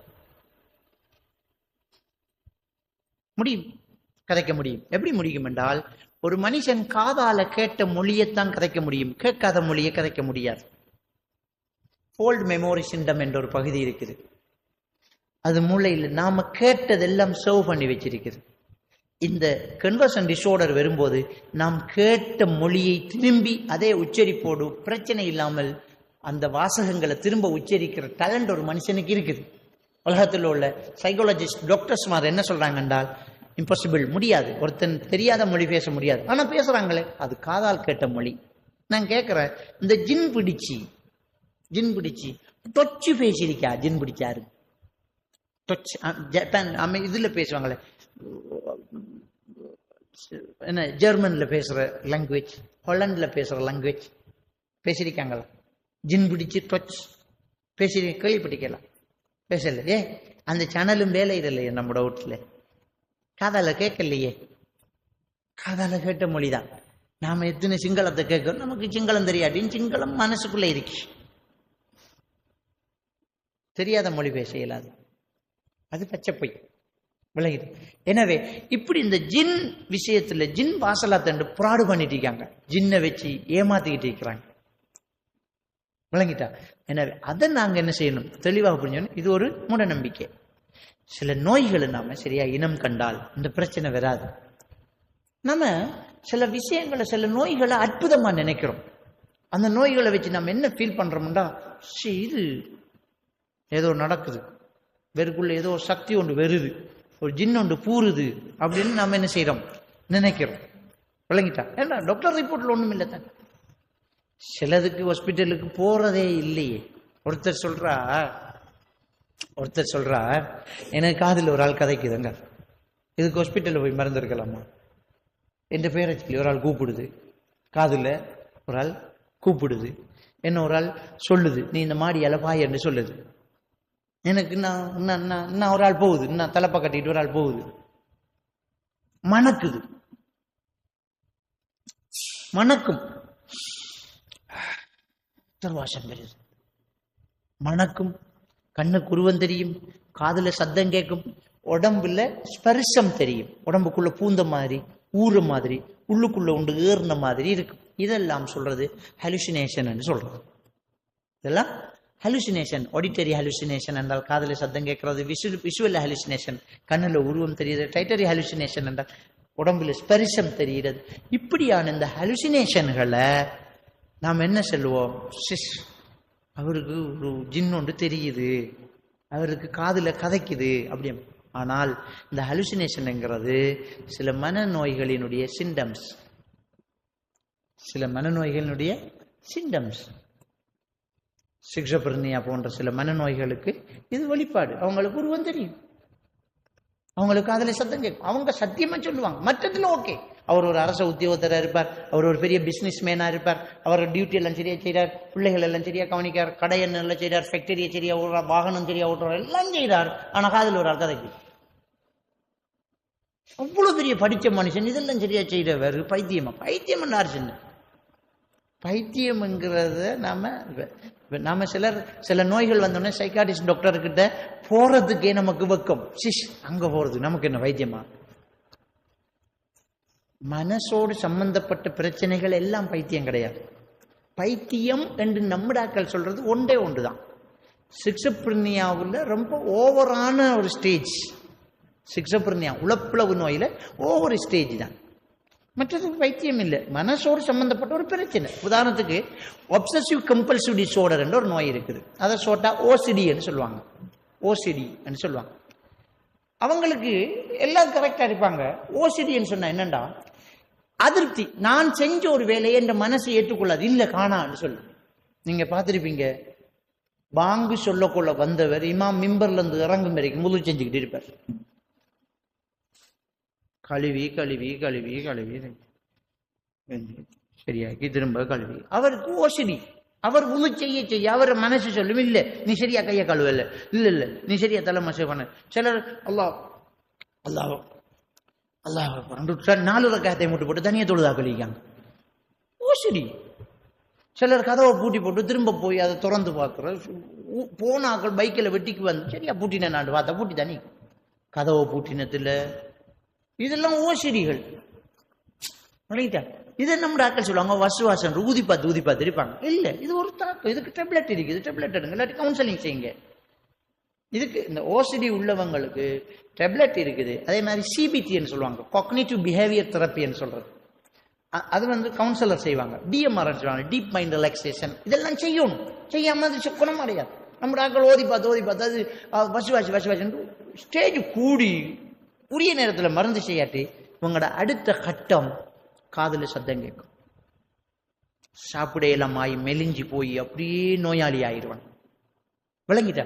அப்ப நம்மள ஆக்கள் பிரச்சனை என்ன செய்யறாங்கண்டா, நோயை உரிய டாக்டர் கிட்ட போய் மருந்து எடுக்கிறது இல்லை. விளங்கிட்டா?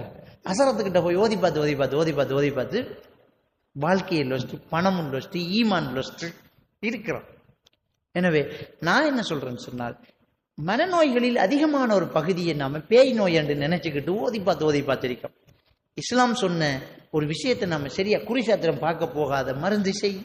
இஸ்லாம் சொல்லி இருக்குது, குறிசாத்திரம் பார்க்க போகாத மருந்து செய் என்கிறாங்க. தாயத்து தகடு கட்டாதங்கன்னா, அப்ப நம்மளோட உயிரே போனாலும் இப்படியே மௌத்தானாலும் நான் ஹராத்தை செய்ய மாட்டேன்ங்கிறதுல உறுதியாய் இருந்தால் நாம ஏன் இதுல பாதிக்கப்படுறோம்? உரிய நேரத்துக்கு நாங்க மருந்து எடுப்போம், ட்ரீட்மெண்ட் செய்வோம். செஞ்சா சரி. எனவே இந்த விஷயத்துல நாங்க ரொம்ப உறுதியாக இருந்தால் நம்ம சாதிக்கலாம். இதுதான் இந்த மூட நம்பிக்கைகள்ல உள்ள இந்த பிரச்சனைகள்.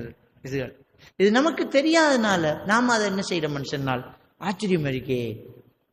இந்த மந்திர வேலை செய்யறவங்க, இந்த வைத்தியம் பார்க்கறவங்க என்ன செய்வாங்கன்னா, நம்மளால இம்பாசிபிளான சில விஷயங்களை சாதிப்பாங்க, செய்வாங்க. செய்யக்கூட அவர்கிட்ட என்னமோ இருக்கப்பா, சக்தி ஒன்று இருக்குது அப்படின்னு நினைப்பாங்க. நினைச்சா அவர் இது கூடும். விளங்கிட்டாங்க? இப்படித்தான் ஒரு சிலர் இதாகும். எனக்கு தெரியும், நான் எங்கேயாவது வெளியூர்களுக்கு போனால், இப்ப இல்லை ஒரு காலத்துல வெளியூர்களுக்கு நம்ம என்ன ஒரு செட் கூடிடும். ஒரு மெஜிக் ஒன்று செஞ்சு காட்டு, ஒரு மெஜிக் செஞ்சு காட்டுங்க சொல்லுவாங்க. எனக்கு தெரியும் இப்படி கேட்பாங்கண்டு, அதுக்காக நான் ரெடியா தான் போவேன். ஒரு நாள் கிண்ணியாவில் நான் ஒரு பயானுக்கு போயிருந்தேன். பயான் பண்ணிட்டு அப்படியே அசரத்துற ரூமுக்குள்ள போனா அசரத்துற ரூம்ல மாம்பழம் மரத்துல விழுந்தது, நல்ல பழம், நல்ல டேஸ்ட். மௌலவி சாப்பிடுங்க. அவங்கள என்ன சாப்பாடு கூட்டிக்கு போறதுக்கு வந்தவர். மௌலவி போக மாட்டார். அப்ப மாம்பழத்தை கையில எடுத்துக்கிட்டு அப்படியே பள்ளியில இருந்து நடந்து போயிட்டு இருக்க பொடிய மாதிரி பின்னால கொஞ்சம் பேர் ஆக்கள் வந்து அஸ்ஸலாமு அலைக்கும்ங்கிறது, சலாம் தாரதும், உங்களை நாங்க யூடியூப்ல பார்த்துருக்கோங்கிறதும் இப்படின்னு இருந்தீங்க. அப்ப நான் மாம்பழத்தை இருட்டுக்குள்ள அப்படியே எடுத்தேன்னா ஜிப்பாக்குள்ள அப்படி கையை எடுத்து மாம்பழத்தை விட்டுட்டு இந்த கைக்குள்ள போயிடுச்சு. மாம்பழம் இந்த கைக்குள்ள வைத்து இப்படி எடுத்துக்கிட்டு வா எல்லாம் சலாம், அதே கையால கை கொடுக்க அஸ்ஸலாமு அலைக்கும் அஸ்ஸலாமு அலைக்கும், இதுக்குள்ள மாம்பழம் இருக்கு பெரிய ஜிப்பா எடுத்துக்கிட்டு வா. அசரத்து ஒரு மேஜிக் செஞ்சு கேட்டேன். அப்ப நான் கேட்டேன், அப்ப இந்த தண்ணிக்கரை ஓரத்துல இந்த அலரி மரம், சில நஞ்சு மரங்கள் அப்படி நிக்குது, அந்த ரோட்டால போயிட்டு இருக்கும். இந்த மரத்துல கொப்பு இப்படி நிறைய இருக்குது. நான் அவங்கள்ட்ட கேட்டேன், உனக்கு என்ன பழம் தேவைன்னு கேட்டேன். இது சொல்றது டெலிபதி என்று. என்ன தேவைண்டா வேறது செய்வான். என்ன பழம் தேவை என்று நாம கேட்கிற நேரம் நாம என்ன பழத்தை நாம மனசுக்குள்ள நினைக்கிறோமோ அதை 100% முன்னுக்கு இருக்கிறாள் சொல்லுவார். அது டெலிபதி என்று சொல்றது. நான் கேட்டேன் அவன்கிட்ட, இதான் மேஜிக். அவன் போய் ஆச்சரியப்பட்டான். என்னண்டா நீங்க என்ன கேட்ட என்ன பழம் தேவை? நான் மாம்பழம் என்றேன். அந்த பொடியன்னு சொல்றான் மாம்பழம் என்றான். எனக்கு இது பாசிட்டிவ் என்ற சக்சஸ். டெலிபதியை வேலை செய்ய வச்சுட்டேன். நான் அவன்கிட்ட கேட்ட என்ன பழம் தேவை உனக்குன்ட்டு. அது ட்ரிக்ஸ். என்ன தேவைன்னு கேட்கப்படாது. ஏன்னா நம்மகிட்ட இருக்கிற பழம் என்ன பழம் தேவைன்னு கேட்டேன். அவன் உடனே மாம்பழம் வந்துட்டான். மாம்பழம் என்றதும் அவனுக்கு கொடுத்த கை வெறும் கை தானே. நான் அந்த அலரி மரத்துல கொப்பை இப்படி பிடிக்கேன். இப்படி பிடிக்கக்குள்ள கைக்குள்ள இருக்கிற பழம் கிளம்புது. அதை கையால பிடிச்சி அந்த கொப்பை உடைச்சி அதுல இருந்து இப்படி உருகி கையில பழத்தை கொடுத்தோம். வேண்டி கீழே போட்டுட்டு ஓடிட்டான். இது ஜிம் இருக்குதுன்னு ஓடிட்டான். இது என்ற வாழ்க்கையில நடந்த விஷயம். அவன் போய் சொல்லிங்க, இவர் போய் சொல்றார், அவர்கிட்ட ஜின் இருக்காப்பா. எப்படிடா சொல்றாரு? டே, அவர் நமக்கிட்ட சாய்ஸ் பண்ண சொன்ன பழம் தானே மாம்பழம். அப்ப வேற பழத்தை கேட்டு இருந்தாலும் அவர் தந்திருப்பாரு தானே. அதுவும் அலரி மரத்துல எப்படிடா கொத்துல முறிச்சி நொட்டியில பிச்சு எனக்கு தந்தாருடான் அடிச்சு தெளிக்கான். நான் அப்படி செய்யவே இல்லை. அவன் மரக்கொப்பை பிடிச்சு உருகித்தான கொடுத்தேன். நான் அவனுக்கு கொடுத்த வெறுங்கை. இப்படித்தான் அந்த அவுளியாவாகுறேன், மகானாக்குறேன். இந்த பயான திரும்ப கேட்டதான் அவன் என்ன நம்புவான். இல்லாட்டி இன்னைக்கும் அவன் என்ன பெரிய ஒரு மகான் அவுளியான்னு நினைச்சிட்டு இருப்பான். சிலது தற்செயலா நடக்கிறது. இந்த பாகிஸ்தான் மௌலானா கிட்ட இருக்கும்போது கொழும்புல என்னோட இசும் எழுத வந்த ஒரு ஆளோட தெமடகோட ரோட்ல என்ற கூட்டாளி ஒருத்தர் வீட்டுல இருந்து நாங்க பேசிட்டு இருக்கிறோம். அப்ப தண்ணி எடுத்துக்காங்கன்னா அவன் டெப்ப போய் திறந்தான். தண்ணி வாட்டர் லைன் கட் திறந்து பார்க்க தண்ணி இல்லை. நான் தலப்பா கருத்து தலப்பா கட்டி பெரிய ஜிப்பா போட்டுட்டு பெரிய அசரத்து போய் இருக்கேன். நான் 93ஆம் ஆண்டே கேஸ் பாகிஸ்தான் மௌலானா கிட்ட இருக்கிற நேரம். டெப்ப திறந்தான், தண்ணி இல்லை. இங்க தண்ணி தேவை. நான் எழும்பிட்டேன். தண்ணி இல்லையா? நான் கேட்டேன். தண்ணி இல்லையா சார்? கப்பத்தாங்க கப்ப வேண்டுறேன். நான் போய் திறக்கிறேன். தண்ணி வருது. போட்டி நிரப்பி அவனுக்குள்ள கிசு கிசு காணுங்கள். என்ன நடந்தா நான் போய் திறக்கக்குள்ள தண்ணியை திறந்துட்டான். நான் சும்மா தான் போனேன். பழுத்தா பழுக்கட்டும், பழுக்காட்டி காயாகட்டும் என்ற சான்ஸ் பழுத்துச்சு.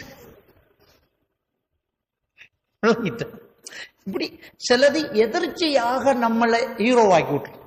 இப்ப என்ன செய்வான்? இப்ப கதை எப்படி போகும்? சுப்ஹானல்லாஹ், மௌலானா நாங்கெல்லாம் அந்த பாகிஸ்தான் மௌலானா கைய கொஞ்சுவானுவள், தலைய மசாஜ் பண்ணுவானுவள், தோலை பிடிச்சுடுவானுவள். நான் சின்ன ஆள். நான் காலுக்கு மேல கால் போட்டு தான் இருப்பேன். என்ற தலப்பா கலட்டி வைக்கிறதுக்கு பக்கத்தில் ஒரு ஸ்டூல் வைக்கப்படும். தாடி நிறைச்ச பெரிய பெரிய அமீர் சப்மார், பெரிய கார்குன் சாலிகள் எல்லாம் வந்து எனக்கு கால்வாய் பிடிச்சு விட்டுருக்காங்க.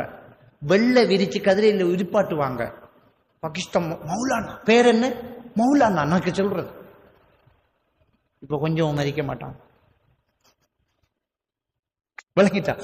அப்ப இப்படித்தான் அந்த சில விஷயங்கள் பேசப்படுறது. நாம ஆச்சரியப்பட்டுக்கிட்டு இருக்கக்கூடாது. இது ஏதோ ஒன்று இருக்குது. இது ஏதோ ஒன்று இருக்குது அப்படின்னு சொல்லலாம். அப்ப சில விஷயங்களை இப்படி அற்புதமா செய்யறதுனால அவங்கக்கிட்ட நம்புறாங்க. இப்ப என்ன, இப்படி ஒரு அலரி மரத்துல மாம்பழம் பிச்சு கொடுத்தா நான் ஒன்று மோதாம ஊதினாலும் லேஸ் ஆகும். அவரோட மனசு நம்பிக்கை கொள்ளுது. அது டெலிவிஷன். இப்ப கூட நான் இதெல்லாம் இல்லை என்று நான் சொல்றேனே, இப்ப கூட எல்லாமே தானே நான் சொல்றேன், ரொம்ப தூரத்துல இருந்து வருவாங்க என்ன சந்திக்க.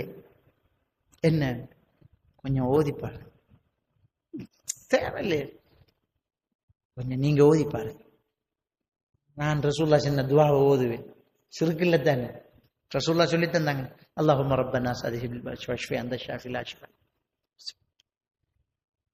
நீங்க ஓதினதுக்கு பிறகு மிச்சம் நல்லம் விளங்கிட்டாங்க. என்னடாப்பா இருக்குது, அவங்க நம்பிக்கை பெருசு, அவங்க பெருசா நினைக்கிறாங்க. இதாலதான் நடக்குது. நாம எவ்வளவு சொன்னாலும் லாஸ்டா இதுல புத்தளத்துல மூட நம்பிக்கை ஒழிப்பு நிகழ்ச்சி செஞ்சு மேடையில சில மேஜிக்களை செஞ்சிருந்தேன். அதுல ஒரு மீன் தொட்டி, கண்ணாடி மீன் தொட்டி, ஃபிஷ் டேங்க், வெறும் தண்ணி வச்சுட்டு அந்தரத்துல பிடிச்சி போட அதுல மீன் குட்டிகள் ஓடுது. இதை நான் வேணுமென்று செஞ்சுட்டு அதை மட்டும் எப்படி என்று சொல்லாம விட்டுட்டேன். அதுக்குள்ள காட்சி காணவள் இவர் சில மேஜிக் செஞ்சாலும் ஜின்னும் வச்சிருக்காரு. அதை பிறப்ப அந்தரத்துல மீன் இருக்கிற வெறும் கை தானே, இப்படி பிடிச்சு போட்டார், தண்ணிக்குள்ள மீன் இறங்கி ஓடுது. போட ஒரு 5 மீன் 10 மீன் ஓடும். மீன் தொட்டி நிறைய மீன் ஓட்டி போட்டு நான் வந்தேன். வெறும் தொட்டி இப்படி எடுத்து போட்டு, அது ஒரு மேஜிக் ட்ரிக்ஸ். நான் அதை சொல்லாத வரைக்கும் என்ன மந்திரவாதி என்றும் ஜின் வாசலாத்தன்னு தான் சொல்றேன். எனவே இப்படி ஒரு சிலர் செஞ்சுக்கிட்டு இருக்கிறதால ஜின் வாசலாத்தன்று நம்மளவன் நினைச்சுக்கிட்டு இருக்கிறான். ஒன்றும் கிடையாது. எப்பவுமே மனுஷன் தான். விளங்கிட்டா? நான் ஊருக்கு வந்த இன்றைக்கு அக்குர்ணையில மழை. விளங்கிட்டா? இவ்வளவு நாள மழை பெய்யாம இருட்டின முடங்கின, இன்றைக்கு மழை. அமித் மௌலை வந்த மழை பெஞ்ச இல்ல, மழை பெஞ்சாண்டு அமித் மௌலை வந்தாதான் உண்மை. வந்தத்தால மழை பெய்யல, மழை பெஞ்சாண்டு அவரும் வந்த. மனுஷன் தான். மனுஷன் ஒரு நாளும் கடவுளாக முடியாது. விளங்கிட்டா? அப்ப இந்த மூட நம்பிக்கைங்கிறத கலைந்து விட்டுட்டு அகைதாவுல உறுதியா இருந்துட்டோம்டா நம்மளை யாரும் ஏமாத்த முடியாது. இந்த விஷயத்துல நாங்க உறுதியாக இருக்கணும். உங்கள்கிட்ட இருக்கிற சந்தேகங்களை கேளுங்க. இப்ப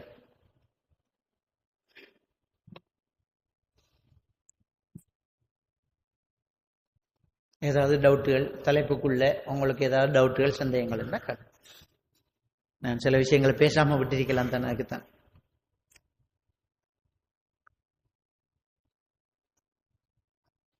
பெண்கள் தரப்பில் ஏதாவது சந்தேகங்கள் இருந்தால் ஒரு துண்டில் எழுதி பெற காட்டுங்க மேல.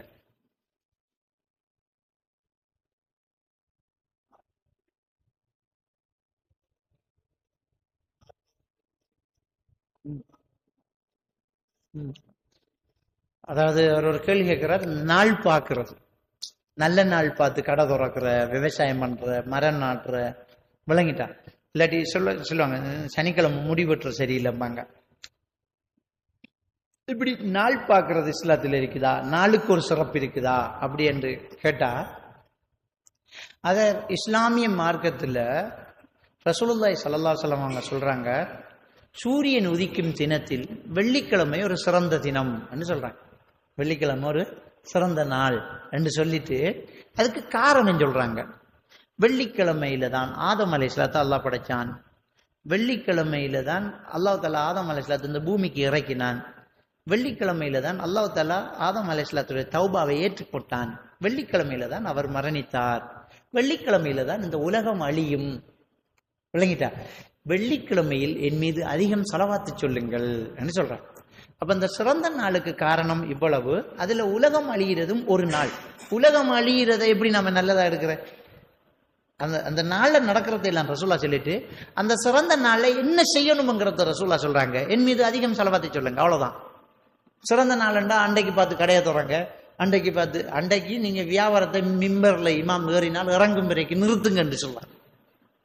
வணங்கிட்டா? இதா குலியத்தி ஸலாத்து ஃபன்தஷிர், தொழுகை முடிஞ்சிட்டா நீங்க வியாபாரத்தை செய்யுங்க. இமாம் மிம்பர்ல இருந்தா வியாபாரத்தை செய்யாதீங்க என்று நல்லா சொல்றேன். அப்ப அந்த நாளில் சிறந்தது வெள்ளிக்கிழமை நாள். என்ன காரணம்? என்ன செய்யணும்? சலவாத்து சொல்லணும். வேற இது செய்யணும், விவசாயம் பண்றது, திருமணம் நடக்கிறது எல்லாம் இல்லை. பொதுவாக எல்லா நாளிலும் எல்லாமும் நடக்கும். விளங்கிட்டா? சிறந்த நாள்ங்கிறது 2 டீம் விளையாடினா ஒன்று வின் பண்ணா ஒன்று தோத்து போகுது. ஒருத்தனுக்கு அதே செகண்ட் கெட்ட நாள், இன்னொருத்தனுக்கு அதே செகண்ட் நல்ல நாள். இதுதான் உலகத்தின் நியதி. ஒருத்தனுக்கு வியாபாரம் இன்றைக்கு லொஸ்ட், ஒருத்தனுக்கு வியாபாரம் அன்றைக்கு பார்த்து லாபம். எல்லா நாளும் எல்லாம் நடந்துகிட்டு இருக்கு. எல்லா நாளிலையும் பிள்ளையும் பிறக்கும், எல்லா நாளிலும் மௌத்தும் நடக்கும். விளங்கிட்டா? எனவே இந்த நாள் பார்க்கிற ஒன்று கிடையாது. நாள் பார்க்கிறோம், நமக்கு எப்ப நல்ல வசதியா இருக்கு அப்ப நம்ம என்ன செய்வோம். எனக்கு இன்றைக்கு வெள்ளிக்கிழமை தான் பயணம் போறதுக்கு வசதியா இருக்கு, இன்றைக்கு வெள்ளிக்கிழமை தான் நான் இன்றைக்கு கடையை திறக்கிறதுக்கு வாய்ப்பு இருக்குதுன்றா செய்வோம். என்ற கடையை திறந்தா இந்த ஃபெஸ்ட் வியாபாரத்துக்கு இந்த ஃபேமிலியில் பெறணும், அவங்களுக்கு வெள்ளிக்கிழமை தான் லீவு, இல்லை எங்க ஊர்ல ஞாயிற்றுக்கிழமை லீவு தர, அதை பத்தி பிரச்சனை இல்லை. விளங்கிட்டா? நம்மட வாய்ப்பு வசதிகளுக்கு நாம் ஒரு நாளை நிர்ணயிக்கணுமே தவிர நாளுக்கென்று ஒரு தனி ஒரு இது, இந்த செக்ஷனுக்கு ஒரு நாள் விவசாயம் பண்றது புதன்கிழமை எப்படி நாள் பார்க்கிற, நேரம் பார்க்கிற, சகுனம் பார்க்கிற, இதெல்லாம் ரசூல் அப்பவே தடுத்தாங்க. நபிகள் நாயகம் ஸல்லல்லாஹு அலைஹி வஸல்லம் அவங்க லா தியரத ஃபில் இஸ்லாம்ங்கறாங்க. இந்த சகுனம் பார்ப்பது இஸ்லாத்தில் இல்லைங்கிறாங்க. அது இந்த நாள் பார்க்கிற, நேரம் பார்க்கிற எல்லாத்துக்குள்ளேயும் பேர். நேரத்தை பொறுத்த வரைக்கும் ரசூல்லா சில நேரத்தில் தொழுவதை தடுத்தாங்க. சூரியன் உச்சியில் இருக்கிற நேரம், சூரியன் மறைகிற நேரம், சூரியன் உதிக்கிற நேரம் தொழுவுறத்தை தடுத்தாங்க. விளங்கிட்டா? அது இல்லாம வேற ஒன்றுமே இல்லை. அதே மாதிரி இந்த சூரிய கிரகணம், சந்திர கிரகணம் ஏற்படுதானே, அந்த நேரத்துல ஒரு மூட நம்பிக்கை இருக்கு. கிணத்தை மூடி வைக்கணும், பிள்ளைத்தாச்சி பொம்பளையில் மீனா இருக்கக்கூடாது, காய்கறி வெட்டக்கூடாது, வெளியில வரக்கூடாது என்ற சில பிள்ளைகள் பிறக்கும் காது வெட்டப்பட்டு மூக்கு ஒட்டி உதடு வளைஞ்சி பிறந்தோடனே நம்ம சொல்றோம் வகுத்துல பிள்ளரிக்க கொள்ள கிரகண நேரம் மீன் அறுத்திருக்கா, மீனை எவடத்தை பிடிச்ச அறுத்தா அந்த இடத்துல பிள்ளைக்கு வெட்டுப்பாடும். இதெல்லாம் மூட நம்பிக்கை. விளங்கிட்டா? சயின்ஸ் டாக்டர்ஸ் மார்க்கிட்டே நான் அது சம்பந்தமா கேட்டேன். அப்படி ஒன்று இல்லைன்ற, அப்படி ஒன்று இல்லை. கிணத்தை மூடுறது அப்படின்னு, கிணத்தை மூடலாம், குளத்தை மூடலாமா? இப்ப குடிக்கிற தண்ணி குளத்து தண்ணியான அதிகம். கிணத்தை மூடலாம், குளத்தை மூடலாமா? அது மூட நம்பிக்கை. அப்படி ஒண்ணு கிடையாது.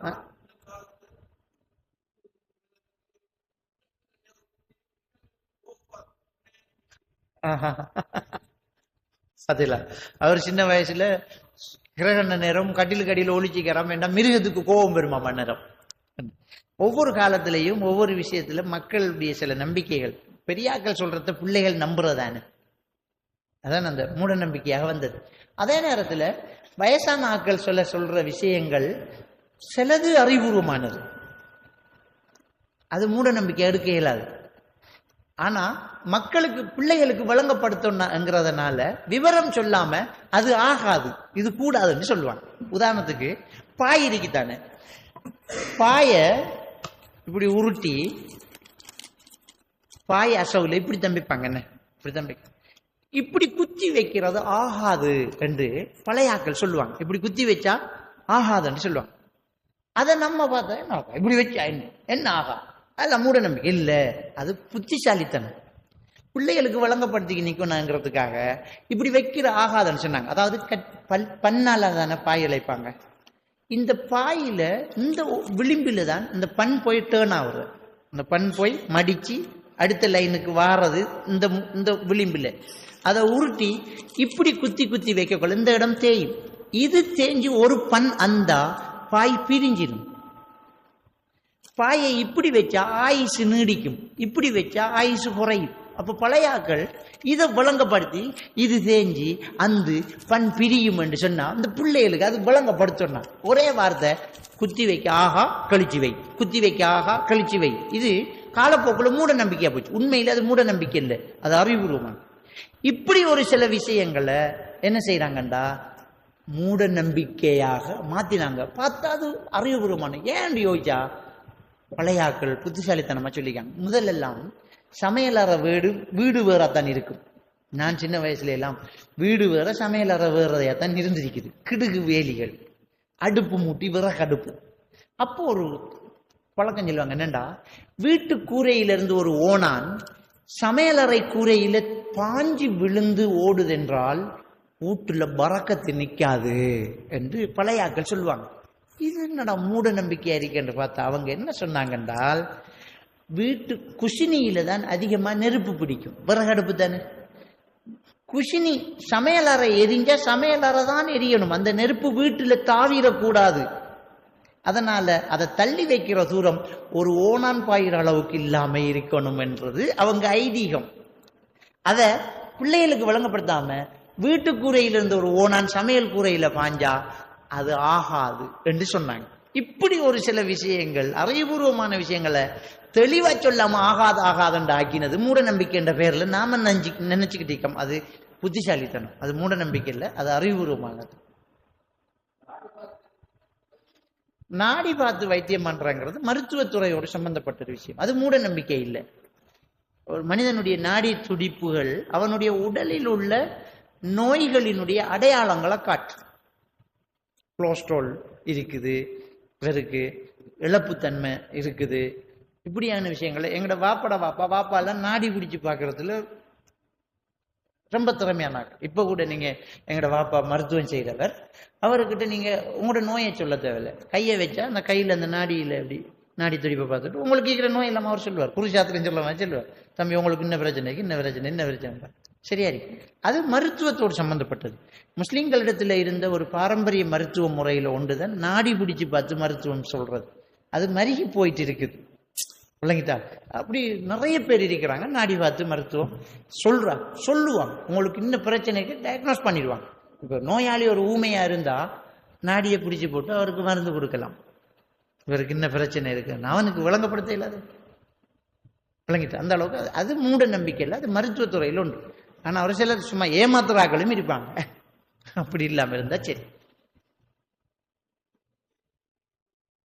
என்ன சார்? தூக்கத்துல எலும்பிக்கிட்டு போறது, தூக்கத்துல கதைக்கிறது, விளங்கிட்டா? இது இந்த டீப் ஆழ்ந்த தூக்கம் அவருக்கு இல்லைங்கிறதுக்கான ஒரு அடையாளம். தூக்கத்துல எலும்பிட்டு போற, தூக்கத்துல கதைக்கிற ஆழ்ந்த தூக்கம் இல்லை. அதாவது ஒரு மனுஷனுக்கு அடிப்படையில் 5 தேவைகள் இருக்குது. அதை நீட்ஸ் தியரின்னு சொல்லுவாங்க. அன்பு தேவை, காப்பு தேவை அதாவது பாதுகாப்பு, பாலியல் தேவை, பௌதீக தேவை, உணவு தேவை. இந்த தேவைகளில் குறைபாடு இருக்கிறவங்க உளவியல் ரீதியான பாதிப்பு ஆளாகுவாங்க. அன்பு தேவை, காப்பு தேவை இல்லாதவங்களுக்கு சில நேரம் ஆழமான தூக்கம் இல்லாம போகும். அதனால அவங்க தூக்கத்துல பேசுறது, தூக்கத்துல எலும்பிக்கு நடக்கிற பழக்கங்களுக்கு உள்ளாகுவாங்க. அவங்களோட ஹிஸ்டரியை எடுத்து புரட்டி பார்த்தா சின்ன வயசுல பெற்றோர்களை இழந்தது, சின்ன வயசுல அனாதையானது, சின்ன வயசுல பாதிக்கப்பட்டது, சிறுவர் துஷ்பிரியத்துக்கு ஆளானது, வேற லொஸ்டுகளுக்கு ஆளானது, இப்படியான மனத்துல ரொம்ப பெரிய வேதனைகளை சுமந்து வாழ்க்கையை நடத்தவங்களாக இருப்பாங்க. அவங்களோட மனசுக்குள்ள இருக்கிற அந்த ஆதிக்கம், அந்த பாதிப்பு அவங்களுக்கு எப்பவுமே டீப் ஸ்லீப்பிங்கை தராம இருக்கும். அதனால அவங்க தூக்கத்துல கனவு காண்றத, பேசுறத எல்லாம் வெளியிலையும் செய்ய தொடங்குவாங்க. ஆழ்ந்த தூக்கம் உள்ளவங்க தான் தூக்கத்துல நடக்கிறத தூக்கத்துக்குள்ளேயே வச்சுட்டு இருப்பாங்க, வெளியில நடக்காது. அந்த கேள்வியோட சம்பந்தப்பட்ட இன்னொரு விஷயம் தான் பேகூட்டிக்கிட்டு போறது. அப்படி ஒரு பழக்கம் இருக்குது, பேகூட்டிக்கிட்டு போறது. இந்த பேகூட்டிட்டு போறது என்னண்டா, ஒரு ஆள் படுக்கார், கதவை தட்டி ஒரு ஆள் கூப்பிட்டு இவர் ஒலிம்பி கண்ணை முடிச்சு பார்த்து அவருக்கு பின்னால போய் நடந்து அப்படியே இங்கிருந்து அப்படியே நடந்துக்கிட்டு கண்டி டவுன் வரைக்கும் போறார். அவரு பின்னால போவார். அது திடீரென்று ஒரு இடத்துல வச்சு பறவையா மாறி பறந்துட்டா அவடத்தை ஏங்கி காய்ச்சல் என்ன வீட்டு கதவை தட்டி என்று பாப்பா தான் என்ற பெரியப்பா கூட்டிக்கு நடந்துக்கு இருந்தார். இவ்விடத்தை வச்சு திடீரென்று அப்படியே ஒரு பறவையா மாறி பறந்துட்டார். அவர் வாக்குமூலம் கொடுக்க, காய்ச்சல், பயங்கர காய்ச்சல், ஆளுக்கு நோய். சிலது அப்படியே மரத்துல ஏறி மறைஞ்சு இப்படியெல்லாம் நிறைய சம்பவங்கள் நடந்தது. அப்ப அத மக்கள் ஊர்ல என்ன சொல்லுவாங்கன்னா, கிராமங்கள் எல்லாம் இது நடக்கும். அவனை பேகூட்டிக்கிட்டு போனேன், அவரை பேகூட்டிக்கிட்டு போனேன் அப்படின்னு என்ன செய்யறான் சொல்றாங்க. உண்மையா இது என்ன நடந்துச்சு அப்படின்னு சொன்னால், ஆழ்ந்த தூக்கம் இல்லாத நிலையில் கனவு காண்பதை விழிப்பு நிலை தூக்கம் சொல்றது. கண்ணு மூடித்தான் இருக்கும், ஆனா கனவு வெளியில செஞ்சுக்கிட்டு இருப்பேன். உதாரணத்துக்கு என்னண்டா, இப்போ நாளைக்கு காலையில் நம்ம கொழும்புக்கு போகிறோம், இல்லாட்டி ஸ்கூலில் ஒரு ட்ரிப் கொண்டு போகிறோன்னு பேசிப்பட்டா அந்த சந்தோஷத்தில் சரியான தூக்கம் இல்லாமல் அவங்க என்ன முடிகிற மாதிரியும், பஸ்ஸில் போகிற மாதிரியும், ஜூ பார்க்குற மாதிரியும், நுரலியா போகிற மாதிரியும், ட்ரிப் போகிற மாதிரியும் இவருக்கு ஒரே அந்த எண்ணங்கள் வந்துட்டு அப்படியே இருப்பார். இருக்கிற நேரம் கனவுல இவர் பேசி வச்ச கூட்டாளி கூப்பிட வந்து கதவை தட்டுறாரு. அல்லாஹ் தாலா தூக்கத்தை சொல்லும் போது சூரத்துல் கஹ்ஃப் 12வது வசனம் நினைக்கிறேன். அல்லாஹ் தாலா என்ன சொன்னா, தூக்கத்தை பற்றி சொல்லும் போது சூரத்துல் கஹ்ஃபில் அந்த குகைவாசிகள் தூங்குற விஷயத்தை சொல்லும் போது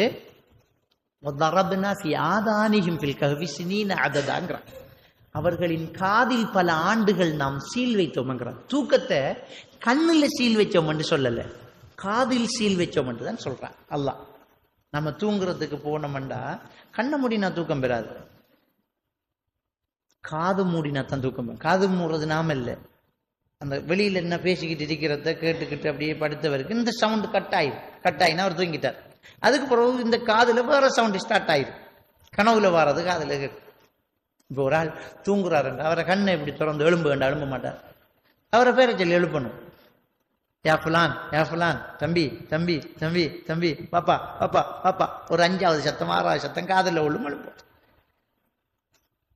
தூக்கத்தை அல்லாஹ் குர்ஆன்ல அப்படித்தான் சொல்றான். இந்த பேய் கூட்டிட்டு போறவங்களோட விஷயம் என்னென்றால், இவங்க கனவு காண்றது காதுல கேட்குது, காதுல கேட்டு கண்ணை விழிக்காங்க, விழிப்பு நிலை தூக்கம். சிலர வீட்டில் இது நடந்திருக்கும். எப்படின்னா, பிள்ளைகள் சாப்பிடாம படுக்கும், அம்மா போய் பிள்ளைய ஒழுப்புவா, டேய் ஒழும்பிட்டு முழிச்சிட்டு வாடா, திரும்ப டேய் ஒழும்புடா, சாப்பிடுடா, கை கழுவுடா, அவனுடா தீச்சுனா 50 எண்ணோடு படுப்பான். காலத்தால் ஒழும்பு எனக்கு சோறு தரல, டே ஒரு விஞ்ஞாஞ்சோறு நான் எங்க திண்டோம், அவனுக்கு நினைப்பே இல்லை, திண்டோடு படுப்பான். இது விழிப்பு நிலை தூக்கம். அவன் கண்ணை முழிச்ச, கையை கழுவின, கதிரையில இருந்த, நம்மளோட கதைச்ச ஒன்றுமே அவனுக்கு ஞாபகம் இல்லை. அவனை பொறுத்த வரைக்கும் அது தூக்கத்தில் நடந்திருக்கான், நான் கண்ணை முழிச்சிருக்கான், ஒலிம்பிக்கு வந்திருக்கான். இப்ப நான் படுக்கன், கதவு தட்டுப்படுது, கனவு இல்லை, கனவுல சத்தம் காதுல கேட்கும், காதுல சத்தம் கேட்டு நான் இப்ப கண்ணை முழிச்சுக்கிட்டு கதவை திறக்கன், கதவு கங்கால ஒத்தரும் இல்லை, ஆனா கனவுல ஒரு ஆள் நின்றதை நான் பார்க்கணும். இப்ப கண்ணை திறந்துக்கிட்டு கனவை பார்க்க நிக்கி, நில்லுடா பேக் எடுத்துக்கு வரான் போய் நான் வச்ச பேக்க தூக்குறோம், போவண்டாண்டு போறேன், டயர்டு இல்லாம நடப்பேன். ஒரு விஷயம் சொல்லுவாங்க, பேகூட்டிக்கு போறவர் காலில் தண்ணி பட்டா பே மறைஞ்சிரும்பாங்க பழைய ஆக்கள். அதுல யதார்த்தம் என்னென்று விளங்கிட்டா, தண்ணி பட்டா கனவு மறைஞ்சிரும், கனவு மறைஞ்சா காட்சி மறையும். விளங்கிட்டா? என்ன பேகூட்டி போகல, என்ற உருவத்துக்கு ரோடு இதே, நான் அக்குறன தானே, என்ற ஊட்ட திறந்த இந்த ரோட்டு கனவுலையும் அந்த ரோட்டு தானே வரும். எனவே ரோட்ல சரியா தான் நடப்பேன். நான் இத்தனை 8 முடிய சந்தி முடிய நான் ரோட்ல சரியா தான் டேர்ன் பண்ணுவேன். அது கனவுல பார்த்துக்கு போறேன். நான் கண்ணை முழிச்சுக்கிட்டு இருக்கேன், எனக்கு முன்னால் ஆள் போகும். மழை பெஞ்ச தண்ணியில காலை வச்ச உடனே என்ற தூக்கம் கலையும், தூக்கம் கலைஞ்சா முன்னுக்கு போன ஆள் மறையும். அதாவது கனவு மறைஞ்சால் மிச்சம் இருக்கிற ரோடு இருக்கும். கனவு கண்டு கண்ணை முழிச்சா கட்டில படுத்தா கஷ்டம் இல்லை, கண்ணை முழிக்கிற நேரம் கண்டிட்டவுன்ல நின்றா கஷ்டம். விளக்கிட்டா? அதுதான் பேய் கூட்டிக்கிட்டு போறேங்கிற. பேய் கூட்டி போகல, கனவு கண்டு உருவத்துக்கு பின்னால், கனவுல கண்ட உருவத்துக்கு பின்னாலே போறான். கனவுல ஒரு ஆள் பறவையா மாறது பெரிய விஷயமா? கனவுல ஒரு ஆள் திடீரென்று குரங்கா மாறது பெரிய விஷயமா? இல்ல தான். அப்படி மாறத பேயன்னு நினைச்சிட்டீங்க. இப்ப பார்த்தான், டக்குன்னு பார்த்தான், கண்ணு முடிச்சான், ரோட்ல நிக்க ஒரு ஆள் கூட்டிக்கு வந்தாள், நான் பறந்து போகுது, அவன் எஃபெக்ட் ஆகுறான். அதனால இவனோட மூளோட டெம்பரேச்சர் செக் பாயிண்ட் டிஸார்டர் ஆகுது.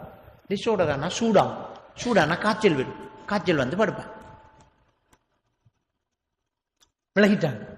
இதான் அந்த எஃபெக்ட். பேய கூட்டி போனா காய்ச்சல் வந்தேங்கிற, காய்ச்சல் வரும். இதான் நடக்கிற அந்த பேய் கூட்டி போறேங்கிறது. அதான் நீங்களோட கேள்வியோட விழிப்பு நிலை தூக்கம். ஆழ்ந்த தூக்கம் இல்லாத ஆக்கள் கனவுல பேசுவாங்க, ஒலிம்பிக்கு நடப்பாங்க. பிள்ளைகள் சிலதுகள் விளையாடி டயர்ல படுற பிள்ளைகள் ஒலிம்பி பெட் எடுத்து போல் அடிச்சவன் எல்லாம் இருக்கான். ஒரு ஆள் சொல்றாரு, மகன் புதுசா ஸ்கூல்ல இதுல பேங்க் பாத்தியத்துல சேர்த்து விட்டான், நடிச்சு அவன் கட்டில ஒளிமி நின்று சல்யூட் அடிச்சுக்கு நின்றுக்கான். டேய் பர்றா, நாளைக்கு போகலாம், அது சல்ல எடுக்கலாம். அப்படி அந்த அந்த அந்த மனசுக்குள்ள ஓடினதை அந்த ஆழ்ந்த தூக்கம் இல்லாட்டி வெளியிலே பண்ணுவாங்க, செய்வாங்க. வேற ஏதாவது கேள்வி எழுதிக்கிறா?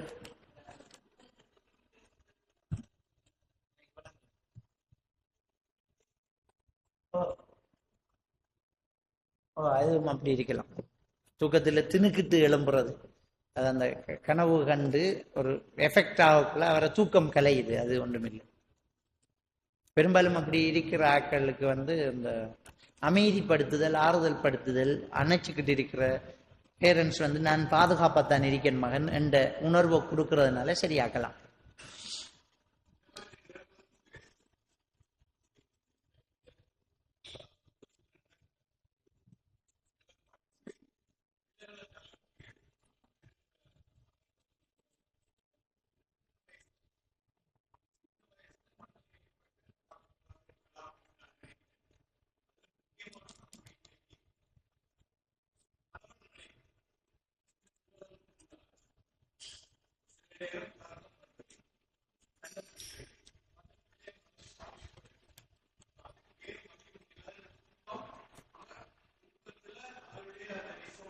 கண்டிப்பா கண்டிப்பா நீங்க சொல்ற உண்மை.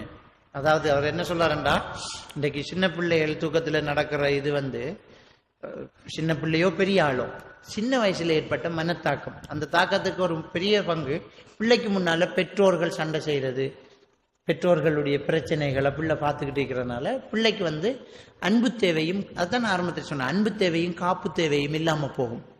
அது இல்லாம போனா டிஸார்டர் ஆகும், ஒரு ஆளுக்கு மனநிலை பாதிக்கப்படும். அந்த ஸ்ட்ரெஸ் வரும். ஸ்ட்ரெஸ் மேனேஜ்மெண்ட் சரியா செய்யலாட்டி இப்படியான பிரச்சனை வரும். சரியா சொன்னீங்க, அது கூடாது. அதனாலதான் குழந்தை வளர்ப்புங்கிற சம்பந்தமான நேரத்தோடையும் பேசியிருக்கிறேன். யூடியூப்லேயே பயான்கள் இருக்கு, நீங்க கேட்கலாம்.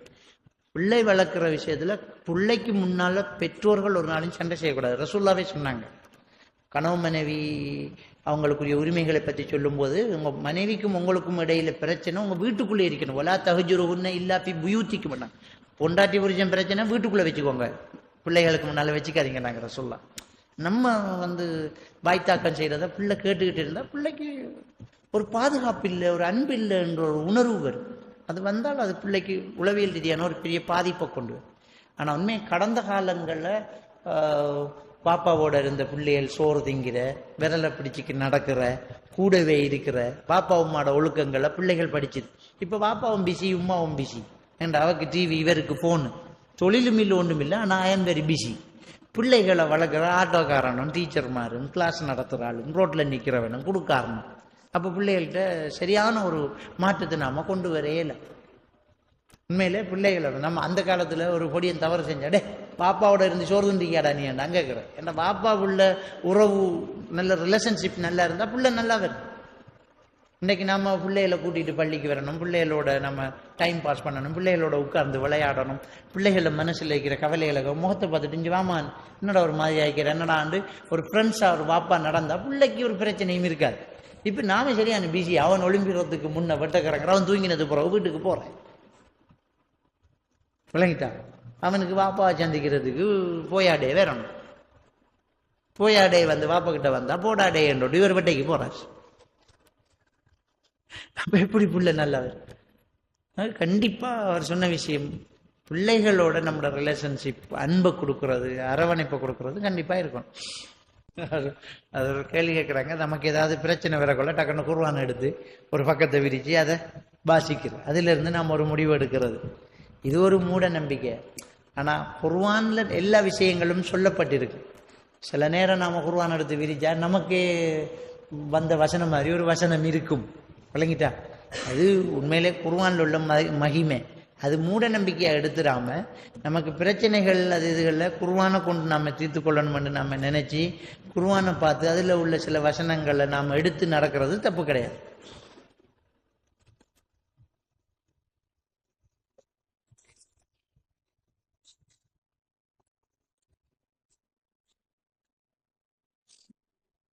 அது அவர் என்னன்ற குர்ஆன்ல ஒரு வசனம், ஜின்னினங்கள் வானத்துல ஒத்து கேட்டுச்சு, பிறகு ஒத்து கேட்க இயலாம போச்சுண்டு 72வது அத்தியாயம் சூரத்துல் ஜின்னில் அல்லாஹ் தஆலா சொல்லி காட்டுறான்.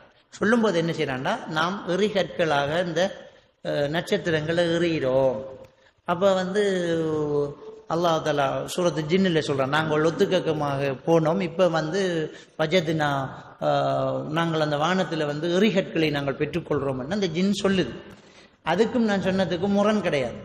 ரசூலுல்லாஹ் அதுக்கு தான் சொன்னாங்க. முன்பொரு காலத்தில் கேட்டுட்டு இருந்துச்சு, இப்ப எரிகற்கள் விழுது, அதுல எரி விழுகிறதுக்கு முன்ன சொன்ன தகவல் உலகத்துக்கு வரும்னு சொன்னாங்க. அதுல முரண் இல்லை.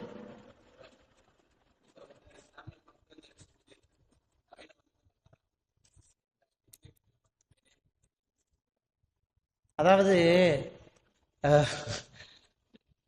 பேரை சொன்னாலும் குற்றம் இல்லை. பின்னூரி, நொஸ்ரான் பின்னூரி என்கிறவர் ஒரு பெரிய புரளியை கிளப்பிவிட்டார். என்னண்டா, இந்த நவீன மருத்துவம் ஆபரேஷன் பண்றது அதெல்லாம் ஹராம் என்று சொல்லி, நாம என்னண்டா ஒரு சிலர் என்ன சொல்லலாம்டா, அலோபதி இந்த நவீன மருத்துவத்தோட மூலிகைகளால் செய்யுங்க, அதுல சில நச்சுக்கள் இருக்கலாம்னு சொன்னா அதையாவது ஏற்றுக்கொள்ளலாம். இவர் என்ன சொல்றாரு என்றால், நவீன மருத்துவம் எல்லாம் ஹராமன்ட்டு என்ன புள்ள பக்கிறதுக்கு ஹாஸ்பிட்டலுக்கு போப்படான்னு போட்டு கடைசியில் என்னண்டா அவரை புள்ள களவுல கொண்டு ஹாஸ்பிட்டலில் அம்பெத்து அதுக்குரிய எவிடன்ஸ் எல்லாம் வெளியாயிட்டு. சரி, இவர் என்ன சொல்லலாம்டா, இன்னைக்கிட்ட அவரை துண்டு மீறிக்கி அவர்கிட்ட போன துண்டுகள் இன்னைக்கிட்ட ஆக்கள் தந்தரிக்கி கடல் மண் ஆத்து மண் காலாடி மண் அவர் எடுத்துக்கு வரைச்சன சாமான்கள், ஆத்து தண்ணி, குளத்து தண்ணி, ஊத்து தண்ணி, கடல் தண்ணி, சம்சம் தண்ணி, ஹவுல் தண்ணி அவர் எடுத்துக்கிறது என்ன தண்ணிகள், ஈச்சம்பழம், அஜுவா ஈச்சம்பழம், கருஞ்சீரகம், ஜெய்துன் எண்ணெய், இதுகள் விளங்கிட்டா. நான் கேட்கறேன், சரி ஜெய்துன் எண்ணெய், ஈச்சம்பழம் அதெல்லாம் முடு, அதென்ன கடல் மண், ஆத்து மண், குளத்து மண், ஊத்து தண்ணி, ஆத்து தண்ணி, சேத்து தண்ணி, கடல் தண்ணி, ஹவுல் தண்ணி, உளுச்செஞ்ச ஹவுல் தண்ணி, இதுகள நீ என்னடாப்பா செய்றாய்?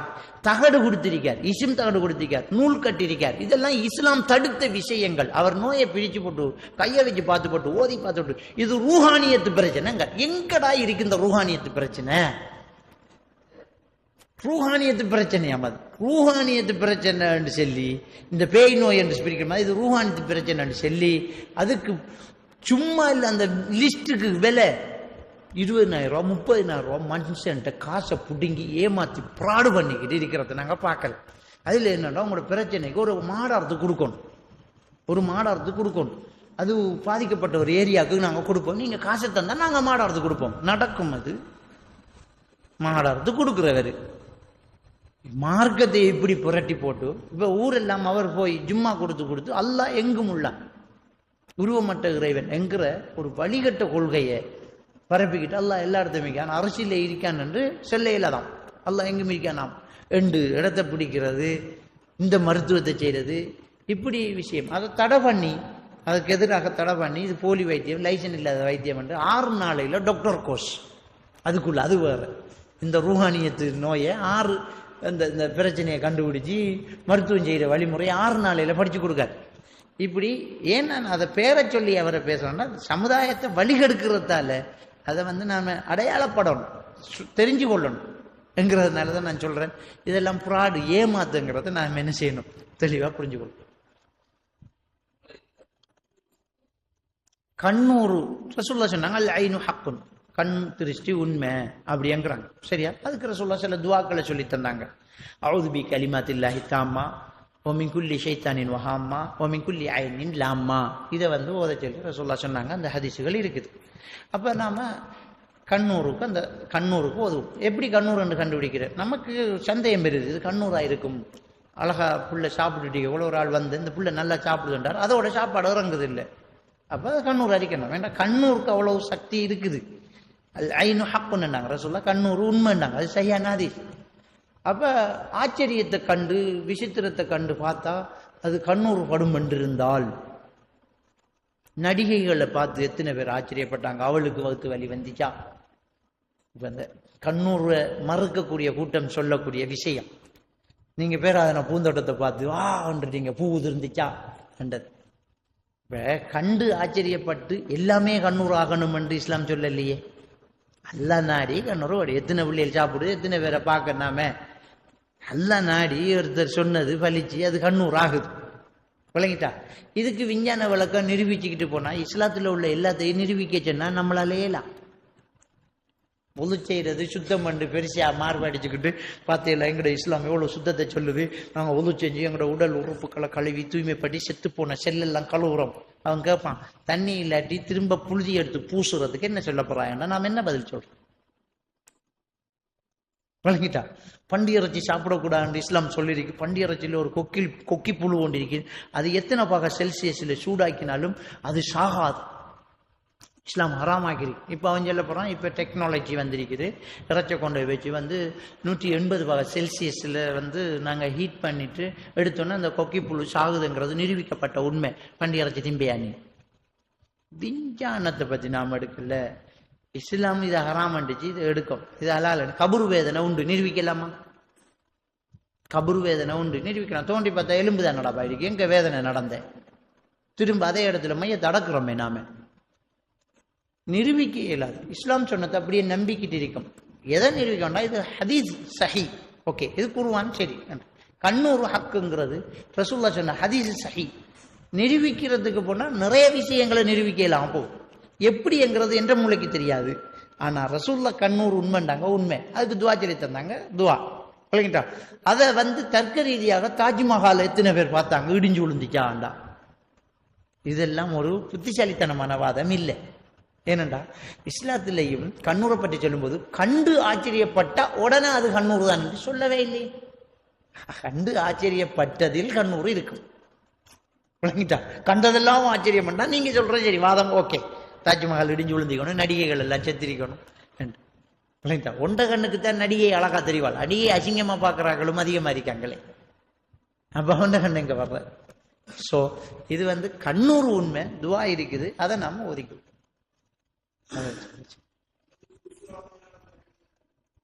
குல்சூரா கண்ணூருக்கு குல்சூரான்றது நமக்கு தெரியல, ஹதீஸ்ல அப்படி வரணும். இந்த துவா தான் வந்திருக்கு, அஊது பி கலிமாத்தில்லாஹி தாம்மா வ மின் குல்லி ஷைத்தானின் வஹாமா வ மின் குல்லி ஐனின் லாமா. அதை ஓத சொல்லி ஹதீஸ்ல வந்திருக்குது. இன்னொன்று இருக்குது, ஆற கண் பட்டுன்னு தெரிஞ்சு அவரை உது செய்ய சொல்லி அந்த தண்ணியால குளிப்பாட்டன் பண்ண அந்த ஹதீஸ் லைவான ஹதீஸ்.